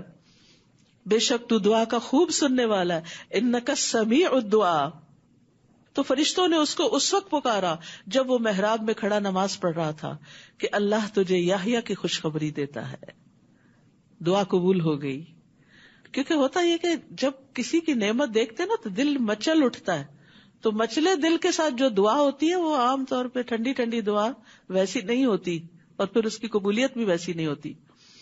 اللہ تجھے یحییٰ کی خوشخبری دیتا ہے جو اللہ کی طرف سے ایک کلمہ یعنی عیسیٰ علیہ السلام کی تصدیق کرنے والا ہوگا, اور سردار اور نہایت پاک باز اور صالحین میں سے ایک نبی ہوگا. اس نے کہا, اے میرے رب, میرے ہاں لڑکا کیسے پیدا ہوگا جبکہ مجھے بڑھاپا آ پہنچا ہے اور میری بیوی بھی بانجھ ہے. فرشتے نے کہا, اسی طرح اللہ جو چاہتا ہے کرتا ہے, اللہ کے لیے مشکل نہیں. یہ اسباب تو بندوں کے سامنے ایک کام کے لیے ہے, ورنہ اللہ تو بغیر اسباب کے کام کرتا ہے. اس نے کہا, ہے میرے رب, میرے لیے کوئی نشانی مقرر کر دے, مجھے کوئی تسلی ہو جائے کہ ہاں کب ہوگا یہ کام. کہا, تمہاری نشانی یہ ہوگی کہ تم 3 دن تک لوگوں سے سوائے اشارے کے کلام نہ کر سکو گے, اور اس دوران اپنے رب کا کثرت سے ذکر کرنا اور صبح و شام اس کی تسبیح بیان کرتے رہنا. تو یہ طریقہ ہے نعمتوں کے استقبال کا, کہ جب کسی نعمت ملنے کی خوشخبری ملے تو اللہ کا ذکر کریں, اللہ کی تسبیح کریں. آپ خود یا آپ کی کوئی بیٹی, کوئی بہو پریگننٹ ہو گئی ہے, بچے کی خوشخبری ہے یا بہت سالوں بعد ہے, تسبیح, ذکر, اللہ کا شکر, صدقہ, اللہ کی طرف رغبت کہ اللہ نے احسان کیا ہے. اور جب فرشتوں نے کہا, اے مریم, بے شک اللہ نے تجھے چن لیا اور پاک کیا اور تجھے تمام جہان کی عورتوں پر منتخب کر لیا. اے مریم, اپنے رب کی فرما برداری کرتی رہو اور سجدہ کرتی رہو اور رکوع کرنے والوں کے ساتھ رکوع کرتی رہو. اطاعت کے ساتھ ساتھ عبادت کا افضل ترین کام نماز, رکوع, سجدہ اور اجتماعی عبادت. یہ غیب کی وہ خبریں ہیں جنہیں ہم آپ کی طرف وحی کرتے ہیں, ورنہ آپ ان کے پاس نہ تھے جب وہ اپنی قلمیں ڈال رہے تھے کہ ان میں سے کون مریم کی کفالت کرے گا, اور نہ ہی آپ اس وقت ان کے پاس تھے جب وہ مریم کی کفالت کے بارے میں باہم جھگڑ رہے تھے. جب فرشتوں نے کہا, اے مریم, بے شک اللہ تجھے اپنی طرف سے ایک کلمے کی خوشخبری دیتا ہے, اس کا نام مسیح عیسیٰ ابن مریم ہوگا, جو دنیا اور آخرت میں بڑے مرتبے والا ہوگا اور اللہ کے مقرب بندوں میں سے ہوگا. سبحان اللہ, مریم بڑی ہو گئی, جوان ہو گئی, اب اللہ تعالیٰ ان سے وہ کام لے رہا ہے جس کے لیے اللہ نے ان کو پیدا کیا تھا. عیسیٰ علیہ السلام کی ولادت, کبھی نیکیاں ضائع نہیں جاتی, کبھی قربانیاں ضائع نہیں جاتی. اللہ کو دینے والے کبھی محروم نہیں رہتے. دے کے تو دیکھیں, چاہے مال ہو, چاہے اولاد ہو, چاہے وقت ہو, اللہ دنیا میں بھی لوٹاتا ہے, دنیا میں بھی اس میں عزت عطا کرتا ہے انسان کو, اخلاص کے ساتھ ہو. معلوم نہیں حضرت حنا نے, جو حضرت مریم کی والدہ تھی, کس شوق, کس خوشی سے یہ نظر مانی تھی. ہم نظر مان بھی لیتے ہیں, پوری کرتے وقت آئے بائے شائے کرتے ہیں. میں نے سوچا تھا یا اللہ تو بیٹا دے گا, اس کو حافظ بنا, بھی یہ مانتا نہیں, میں کیا کروں. میں نے سوچا تھا اگر میری بہو پریگننٹ ہوگی تو میں عمرے پہ جاؤں گی, اب وہ حالات ہی کچھ بدل گئے ہیں, ابھی وہ بچی کی شادی کرنی ہے, اب موقع نہیں مل رہا. یہ ہوتی ہیں ہماری نظریں, ہم مانتے وقت بھی ڈاواں ڈول, اور جب پوری ہو جاتی ہیں تو اس کو ادا کرنے میں بھی تذبذب کا شکار. اللہ سے کیے ہوئے وعدے سچے کریں, پھر دیکھیں اللہ کیا کچھ عطا نہیں کرتا. آپ جائیں تو صحیح, اگر اپنا وعدہ پورا کرنے کے لیے عمرے پہ ہی جانے, جا کے تو دیکھیں اللہ آپ کی بیٹی کی نہیں, آپ کے ذریعے اور بیٹیوں کی بھی شادی کروا دے گا, اتنا کچھ عطا کر دے گا آپ کو. کیوں ڈرتے ہیں فقر سے, رزق کا مالک اللہ ہے. پھر فرمایا, جب فرشتوں نے کہا, اے مریم, بے شک اللہ تجھے اپنی طرف سے کلمے کی خوشخبری دیتا ہے, اس کا نام عیسیٰ ابن مریم ہوگا, جو دنیا اور آخرت میں بڑے مرتبے والا ہوگا. سبحان اللہ, کیا خوشی ہوئی ہوگی ان کو کہ ایسا بیٹا ہے. ایک طرف پریشانی بھی کہ بغیر باپ کے بیٹا, اور دوسری طرف کہ بڑے مرتبے والا. اگر آپ کو کوئی خوشخبری دے خواب میں ہی کہ جو بچہ پیدا ہوگا بڑے مرتبے والا ہوگا, تو آپ کا حال کیا ہوگا. اور اللہ کے مقرب بندوں میں سے ہوگا, اور وہ لوگوں سے پنگھوڑے میں اور پختہ عمر میں یکساں کلام کرے گا, اور صالح لوگوں میں سے ہوگا. ہم سب کی یہ تمنا ہے, دعا, اللہ ہمارے بچوں کو نیک بنا. اللہ ان کو شروع سے ہی خوشخبری دے رہے ہیں کہ وہ نیکوں میں سے ہوگا. اس نے کہا اے میرے رب میرے لیے کوئی بیٹا کس طرح ہوگا حالانکہ مجھے کسی انسان نے چھوا تک نہیں. کہا اسی طرح اللہ پیدا کرتا ہے جو وہ چاہتا ہے. جب بھی وہ کسی کام کا فیصلہ کر لیتا ہے تو بے شک وہ اسے کہتا ہے کہ ہو جا تو وہ ہو جاتا ہے، اور وہ اسے کتاب و حکمت اور تورات اور انجیل کی تعلیم دے گا، پڑھا لکھا ہوگا. یہ ہے نعمتیں. اور بنی اسرائیل کی طرف بھیجا ہوا رسول ہوگا. دلیل کے طور پر وہ کہے گا بے شک میں تمہارے رب کی طرف سے تمہارے پاس ایک نشانی لایا ہوں، بے شک میں تمہارے لیے مٹی سے پرندے کی شکل کی مانند ڈھانچہ بناتا ہوں، پھر میں اس میں پھونک مارتا ہوں تو وہ اللہ کے اذن سے ایک پرندہ ہو جاتا ہے، اور میں اللہ کے اذن سے پیدائشی اندھے اور برس والے کو تندرست کر دیتا ہوں، اور میں اللہ کے اذن سے مردوں کو زندہ کر دیتا ہوں، اور میں تمہیں اس کی خبر دیتا ہوں جو تم کھاتے ہو اور جو تم اپنے گھروں میں ذخیرہ کرتے ہو. بے شک اس میں تمہارے لیے ضرور ایک نشانی ہے اگر ہو تم ایمان لانے والے. اور تورات میں سے جو میرے سامنے ہے اس کی تصدیق کرنے والا ہوں، اور تاکہ میں تمہارے لیے بعض وہ چیزیں حلال کر دوں جو تم پر حرام کی گئی تھی. اور میں تمہارے پاس تمہارے رب کی طرف سے ایک نشانی لایا ہوں، بس اللہ سے ڈرو اور میری اطاعت کرو. میری عبادت نہیں، عبادت اللہ کی، میری صرف بات مان لو. ان اللہ ربی و ربکم. عیسیٰ علیہ السلام نے کیا کہا تھا؟ بے شک اللہ ہی میرا رب ہے اور تمہارا رب بھی اللہ ہی ہے. فاعبدوہ، بس اسی کی عبادت کرو. ھذا صراط مستقیم، یہ سیدھا رستہ ہے. لہذا ہماری نماز، ہماری قربانی، ہمارا جینا مرنا، سارے نیکی کے کام صرف اور صرف اللہ کے لیے ہونے چاہیے. پھر جب عیسیٰ نے ان میں کفر محسوس کیا تو کہا کون ہے اللہ کی راہ میں میرے مددگار؟ حواریوں نے کہا ہم ہیں اللہ کے مددگار، ہم دین کی خدمت میں آپ کا ساتھ دیں گے، لوگوں کے کفر کے مقابلے میں ان کو نیکی کی ہدایت دیں گے. ہم اللہ پر ایمان لائے اور آپ گواہ رہیے بے شک ہم مسلمان ہیں. انہوں نے بھرپور مدد کا اظہار کیا. یعنی عیسیٰ علیہ السلام کو اللہ کے راستے میں مددگار چاہیے تھے. جب انہوں نے پکارا تو لوگوں نے لبیک کہا، مخلص ساتھیوں نے. اسی اخلاص کی بنا پر انہیں حواری کہا جاتا ہے. ربنا آمنا بما انزلت واتبعنا الرسول فاکتبنا مع الشاہدین. اے ہمارے رب، ہم اس پر ایمان لائے جو تو نے نازل کیا اور ہم نے رسول کی پیروی کی، سو تو ہمیں گواہوں کے ساتھ لکھ لے. اور انہوں نے چال چلی اور اللہ نے خفیہ تدبیر کی، اور اللہ خفیہ تدبیر کرنے والوں میں سب سے بہتر ہے.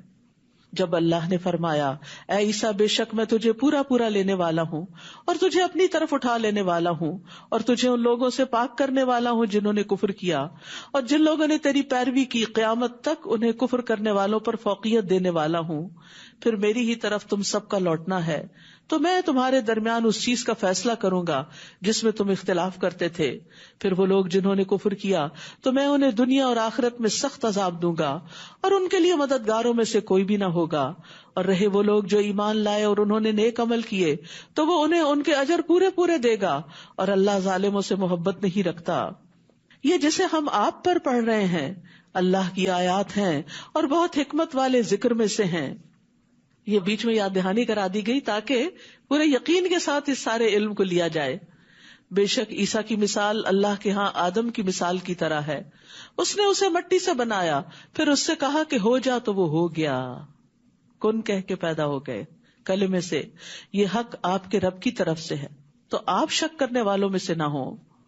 تو جو کوئی علم آ جانے کے بعد عیسیٰ علیہ السلام کے بارے میں آپ سے جھگڑا کرے تو آپ ان سے کہہ دیجئے کہ آؤ ہم اپنے بیٹوں اور تمہارے بیٹوں کو بلاتے ہیں اور اپنی عورتوں اور تمہاری عورتوں کو بلاتے ہیں، اور ہم بھی اور تم بھی آ جائیں، پھر ہم گڑ گڑا کر اللہ سے دعا کریں، پھر ہم جھوٹوں پر اللہ کی لعنت کریں. جب دلیل سے معاملہ حل نہیں ہوتا تو اس موقع پر یہ طریقہ اختیار کیا جاتا ہے جس کو مباہلہ کہا جاتا ہے. یقیناً یہ بالکل سچا قصہ ہے، یعنی عیسیٰ علیہ السلام اور مریم علیہ السلام کے بارے میں. اور اللہ کے سوا کوئی الہ برحق نہیں، نہ عیسیٰ الہ ہے نہ مریم علیہ السلام الہ ہے، اور بے شک اللہ زبردست خوب حکمت والا ہے. پھر اگر وہ منہ موڑ جائیں تو بے شک اللہ فساد کرنے والوں کو خوب جانتا ہے. کہہ دیجئے اے اہل کتاب، آؤ ایک بات کی طرف جو ہمارے درمیان اور تمہارے درمیان مشترک ہے، کہ ہم اللہ کے سوا کسی کی عبادت نہ کریں اور اس کے ساتھ کسی بھی چیز کو شریک نہ ٹھہرائیں، اور ہم میں سے کوئی اللہ کو چھوڑ کر کسی دوسرے کو رب نہ بنائے. پھر اگر وہ منہ موڑ جائے تو تم کہہ دو کہ گواہ رہو، بے شک ہم تو اللہ کے فرما بردار ہیں. اے اہل کتاب تم ابراہیم کے بارے میں کیوں جھگڑتے ہو کہ وہ یہودی تھا یا نصرانی، حالانکہ تورات اور انجیل اس کے بعد ہی نازل کی گئی، کیا بھلا تم عقل نہیں رکھتے؟ ہاں تم وہی لوگ ہو جنہوں نے اس معاملے میں جھگڑا کیا جس کا تمہارے پاس کچھ نہ کچھ علم تھا، تو تم اس معاملے میں کیوں جھگڑا کرتے ہو جس کا تمہیں کچھ بھی علم نہیں، اور اللہ جانتا ہے اور تم نہیں جانتے۔ ما كان ابراہیم یہودیا ولا نصرانیا ولكن كان حنیفا مسلما وما كان من المشرکین، ابراہیم نہ تو یہودی تھا اور نہ نصرانی، بلکہ وہ یکسو مسلمان تھا اور وہ مشرکین میں سے نہ تھا، کیونکہ یہ سارے گروہ ان کو اپنا بڑا سمجھتے تھے۔ تو اللہ تعالیٰ نے واضح کر دیا کہ وہ کسی خاص فرقے یا گروہ سے تعلق نہیں رکھتے، وہ تو خالص اللہ کے بندے ہیں اور مسلمان ہیں، کوئی فرقہ واریت نہیں۔ بے شک ابراہیم کے قریب تر تو وہ لوگ ہیں جنہوں نے اس کی پیروی کی، اور یہ نبی محمد صلی اللہ علیہ وسلم اور وہ لوگ جو ایمان لائے، اور اللہ مومنوں کا دوست ہے۔ اور اہل کتاب میں سے ایک گروہ چاہتا ہے کاش وہ تمہیں گمراہ کر دیں، جبکہ وہ خود اپنے آپ کو ہی گمراہ کر رہے ہیں اور وہ شعور نہیں رکھتے۔ اے اہل کتاب تم کیوں اللہ کی آیات کا انکار کرتے ہو حالانکہ تم ان کی سچائی کی خود گواہی دیتے ہو؟ اے اہل کتاب تم حق کو باطل کو کیوں گڈمٹ کرتے ہو اور تم حق کو چھپا جاتے ہو حالانکہ تم اچھی طرح جانتے ہو۔ اور اہل کتاب میں سے ایک گروہ نے کہا دن کے شروع میں اس چیز پر ایمان لے آؤ جو ایمان لانے والوں پر نازل کی گئی ہے، اور دن کے آخر میں اس کا انکار کر دو، شاید کہ وہ دین سے پلٹ جائیں، یعنی دھوکہ دے کر اوروں کو بھی دین سے ہٹا لو۔ اور جو تمہارے دین کی پیروی کرے اس کے سوا کسی کی بات نہ مانو، کہہ دیجئے بے شک اصل ہدایت تو اللہ ہی کی ہدایت ہے۔ اور وہ کہتے ہیں ایسا نہ ہو کہ کسی اور کو بھی ویسا علم دے دیا جائے جو تمہیں دیا گیا، یا جس سے وہ تمہارے رب کے پاس تم پر حجت قائم کر سکیں۔ کہہ دیجئے بے شک فضل اللہ ہی کے ہاتھ میں ہے، وہ جسے چاہتا ہے عطا کرتا ہے، اور اللہ وسعت والا ہے، خوب علم والا ہے۔ یختص برحمتہ من یشاء واللہ ذو الفضل العظیم، وہ اپنی رحمت کے ساتھ جسے چاہتا ہے خاص کرتا ہے، اور اللہ بڑے فضل والا ہے۔ اللہ ہمیں بھی اپنی رحمت سے خاص کر لے، اور اللہ ہم سب پر بھی اپنا فضل نازل فرمائے۔ اور اہل کتاب میں سے کوئی ایسا ہے کہ اگر آپ اسے ایک خزانہ بطور امانت دیں تو وہ اسے آپ کو واپس کر دے گا، یعنی امانت پوری پوری لوٹائے گا۔ قرآن ایسے اہل کتاب کی تعریف کر رہا ہے۔ اور ان میں سے کوئی ایسا بھی ہے کہ اگر آپ اسے ایک دینار بھی بطور امانت دیں تو وہ اسے آپ کو واپس نہیں کرے گا۔ عموماً ہوتا ہی ہے کہ کسی قوم میں سے کسی گروہ میں سے کوئی ایک بندہ خرابی کرے تو ہم سب کے سب کو ہی بدنام کر دیتے ہیں، لیکن یہاں قرآن نے طریقہ یہ بتایا کہ نہیں، انصاف کی بات کرنی چاہیے کہ اگر ایک شخص خرابی کرتا تو وہ ایک شخص کا عمل ہے، سارے گروہ کا عمل نہیں، کیونکہ اسی گروہ میں کچھ اچھے لوگ بھی ہوتے ہیں۔ اگر آپ اسے ایک دینار بھی بطور امانت دیں تو وہ آپ کو واپس نہیں کرے گا، مگر یہ کہ آپ اس کے سر پر کھڑے رہیں۔ یہ اس وجہ سے ہے کہ ان کا کہنا ہے کہ ہم سے امیوں کے بارے میں کوئی مواخذہ نہیں ہوگا، یعنی عربوں کے بارے میں ہم سے نہیں پوچھ ہوگی، ہم ان کو ان کا مال واپس کریں یا نہ کریں۔ اور وہ اللہ پہ جھوٹ بولتے ہیں حالانکہ وہ جانتے ہیں۔ کیوں نہیں؟ البتہ جس نے اپنا عہد پورا کیا اور تقوی اختیار کیا تو یقیناً اللہ تقوی والوں سے محبت رکھتا ہے۔ بے شک وہ لوگ جو اللہ کے عہد اور اپنی قسموں کو تھوڑی قیمت کے عوض بیچ ڈالتے ہیں ان کے لیے آخرت میں کوئی حصہ نہ ہوگا، اور قیامت کے دن اللہ ان سے کلام نہ کرے گا اور نہ ان کی طرف دیکھے گا اور نہ ہی ان کو پاک کرے گا، بلکہ ان کے لیے دردناک عذاب ہے۔ اور بے شک ان میں ایک گروہ کے لوگ ایسے ہیں جو اللہ کی کتاب کے ساتھ اپنی زبانوں کو موڑتے ہیں، کلام اللہ کے ساتھ ٹیمپرنگ کرتے ہیں تاکہ تم اسے کتاب کی عبارت میں سے سمجھو، حالانکہ وہ کتاب میں سے نہیں ہوتا، اور وہ کہتے ہیں یہ اللہ کے پاس سے ہے، حالانکہ یہ اللہ کے پاس سے نہیں ہوتا، اور وہ جانتے بوجھتے اللہ پہ جھوٹ بولتے ہیں۔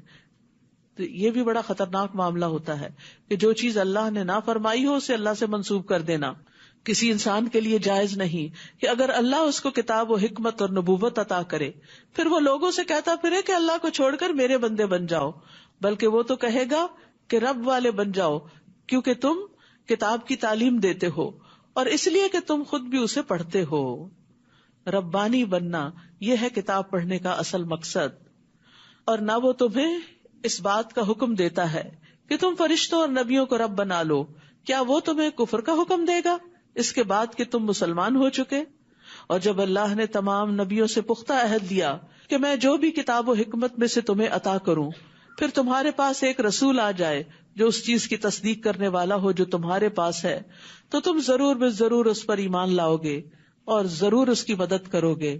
فرمایا کیا تم اقرار کرتے ہو اور اس پر میرا عہد لیتے ہو؟ انہوں نے کہا ہم نے اقرار کیا. فرمایا پھر گواہ رہو اور میں تمہارے ساتھ گواہوں میں سے ہوں. تو جو کوئی اس کے بعد منہ موڑ جائے تو یہی لوگ فاسق ہیں. افغیر دین اللہ یبغون، کیا پھر اللہ کے دین کے علاوہ کوئی اور دین وہ تلاش کرتے ہیں؟ حالانکہ آسمانوں اور زمین میں جو بھی ہے خوشی اور ناخوشی سے اسی کا فرما بردار ہے. دین کیا ہے؟ اسلام. اسلام کا مطلب کیا؟ فرما برداری. ساری کائنات کا دین اسلام ہے کیونکہ وہ سب اللہ کا حکم مان رہے ہیں اور اسی کی طرف وہ لوٹائے جائیں گے. آئے بھی وہیں سے، واپسی بھی وہیں، اطاعت بھی اسی کی. کہہ دیجئے کہ ہم اللہ پر ایمان لائے اور اس پر جو ہماری طرف نازل کیا گیا اور اس پر جو ابراہیم، اسماعیل، اسحاق، یعقوب اور اولاد یعقوب پر نازل کیا گیا اور جو اپنے رب کی طرف سے موسیٰ اور عیسیٰ اور تمام انبیاء علیہم السلام دیے گئے، ہم ان میں سے کسی ایک کے درمیان بھی فرق نہیں کرتے اور ہم اسی کے فرما بردار ہیں. وَمَن يَبْتَغِ غَيْرَ الْإِسْلَامِ دِينًا فَلَن يُقْبَلَ مِنْهُ وَهُوَ فِي الْآخِرَةِ مِنَ الْخَاسِرِينَ، اور جو کوئی اسلام کے سوا کوئی اور دین چاہے گا تو وہ اس سے ہرگز قبول نہ کیا جائے گا اور وہ آخرت میں خسارہ پانے والوں میں سے ہوگا. تو اللہ کے ہاں مقبول دین دین اسلام ہی ہے، تو ہمیں بھی دین اسلام پر راضی ہو جانا چاہیے. اسی لیے ہمیں صبح شام 3 بار یہ دعا پڑھنی چاہیے، رضیت باللہ ربا وبالاسلام دینا وبمحمد نبیا کیف یہدی اللہ قوما کفروا بعد ایمانہم. اللہ ان لوگوں کو کیوں کر ہدایت دے جو اپنے ایمان لانے کے بعد کفر کریں اور گواہی دے کہ رسول حق ہے اور ان کے پاس واضح نشانیاں بھی آ چکیں. اور اللہ ظالم لوگوں کو ہدایت نہیں دیتا، یعنی جو حق جان لے اور پھر نہ مانے وہ ظالم ہے. ایسے لوگوں کا بدلہ یہ ہے کہ ان پر اللہ کی اور فرشتوں کی اور سب کے سب انسانوں کی لعنت ہے. وہ اس میں ہمیشہ رہنے والے ہیں، نہ تو ان سے عذاب ہلکا کیا جائے گا اور نہ ہی وہ مہلت دیے جائیں گے، سوائے ان لوگوں کے جنہوں نے اس کے بعد توبہ کر لی اور اپنی اصلاح کر لی. یعنی اگر بھٹک گئے، مرتد ہو گئے، پھر واپس آ گئے، اصلاح کر لی، تو بے شک اللہ بہت بخشنے والا ہے، نہایت رحم کرنے والا ہے. ان الذین کفروا بعد ایمانہم ثم ازدادوا کفرا لن تقبل توبتہم واولئک ھم الضالون. بے شک وہ لوگ جنہوں نے اپنے ایمان لانے کے بعد کفر کیا پھر وہ کفر میں بڑھتے چلے گئے تو ان کی توبہ ہرگز قبول نہ کی جائے گی. یعنی جو دین کو کھیل بنا لیں، کبھی کہیں میں مسلمان ہوں، کبھی کہیں نہیں پتا کیا ہوں، کبھی کہیں میں نے اسلام چھوڑ دیا ہے، تو یہ چیزیں، یہ جملے، یہ باتیں انتہائی خطرناک ہیں. ان کے بارے میں بہت کیئرفل ہونا چاہیے، کیونکہ دین کوئی کھیل تماشا نہیں ہے کہ جب چاہے کھیل لیں اور جب دل بھر جائے اٹھا پھینکیں. یہ تو ایک سنجیدہ معاملہ ہے اور اس میں اللہ سے ڈرتے رہنا چاہیے تاکہ اللہ تعالیٰ کی ناراضگی نہ ہو اور ایسا نہ ہو کہ ہدایت کی توفیق چھن جائے. ان الذین کفروا وماتوا وهم کفار فلن يقبل من احدهم ملء الارض ذهبا ولا افتدى به اولئک لهم عذاب الیم وما لهم من ناصرین.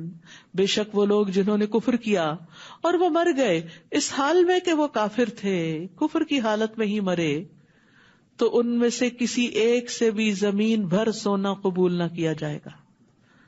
یعنی وہاں صدقہ قبول نہیں کیا جائے گا، اگرچہ وہ اسے فدیے میں دینا چاہے کہ میری جان چھوڑ دی جائے، یہ سارا مال و دولت لے کے مجھے چھوڑ دیا جائے. یہی لوگ ہیں جن کے لیے دردناک عذاب ہے اور ان کے لیے کوئی بھی مددگار نہ ہوگا.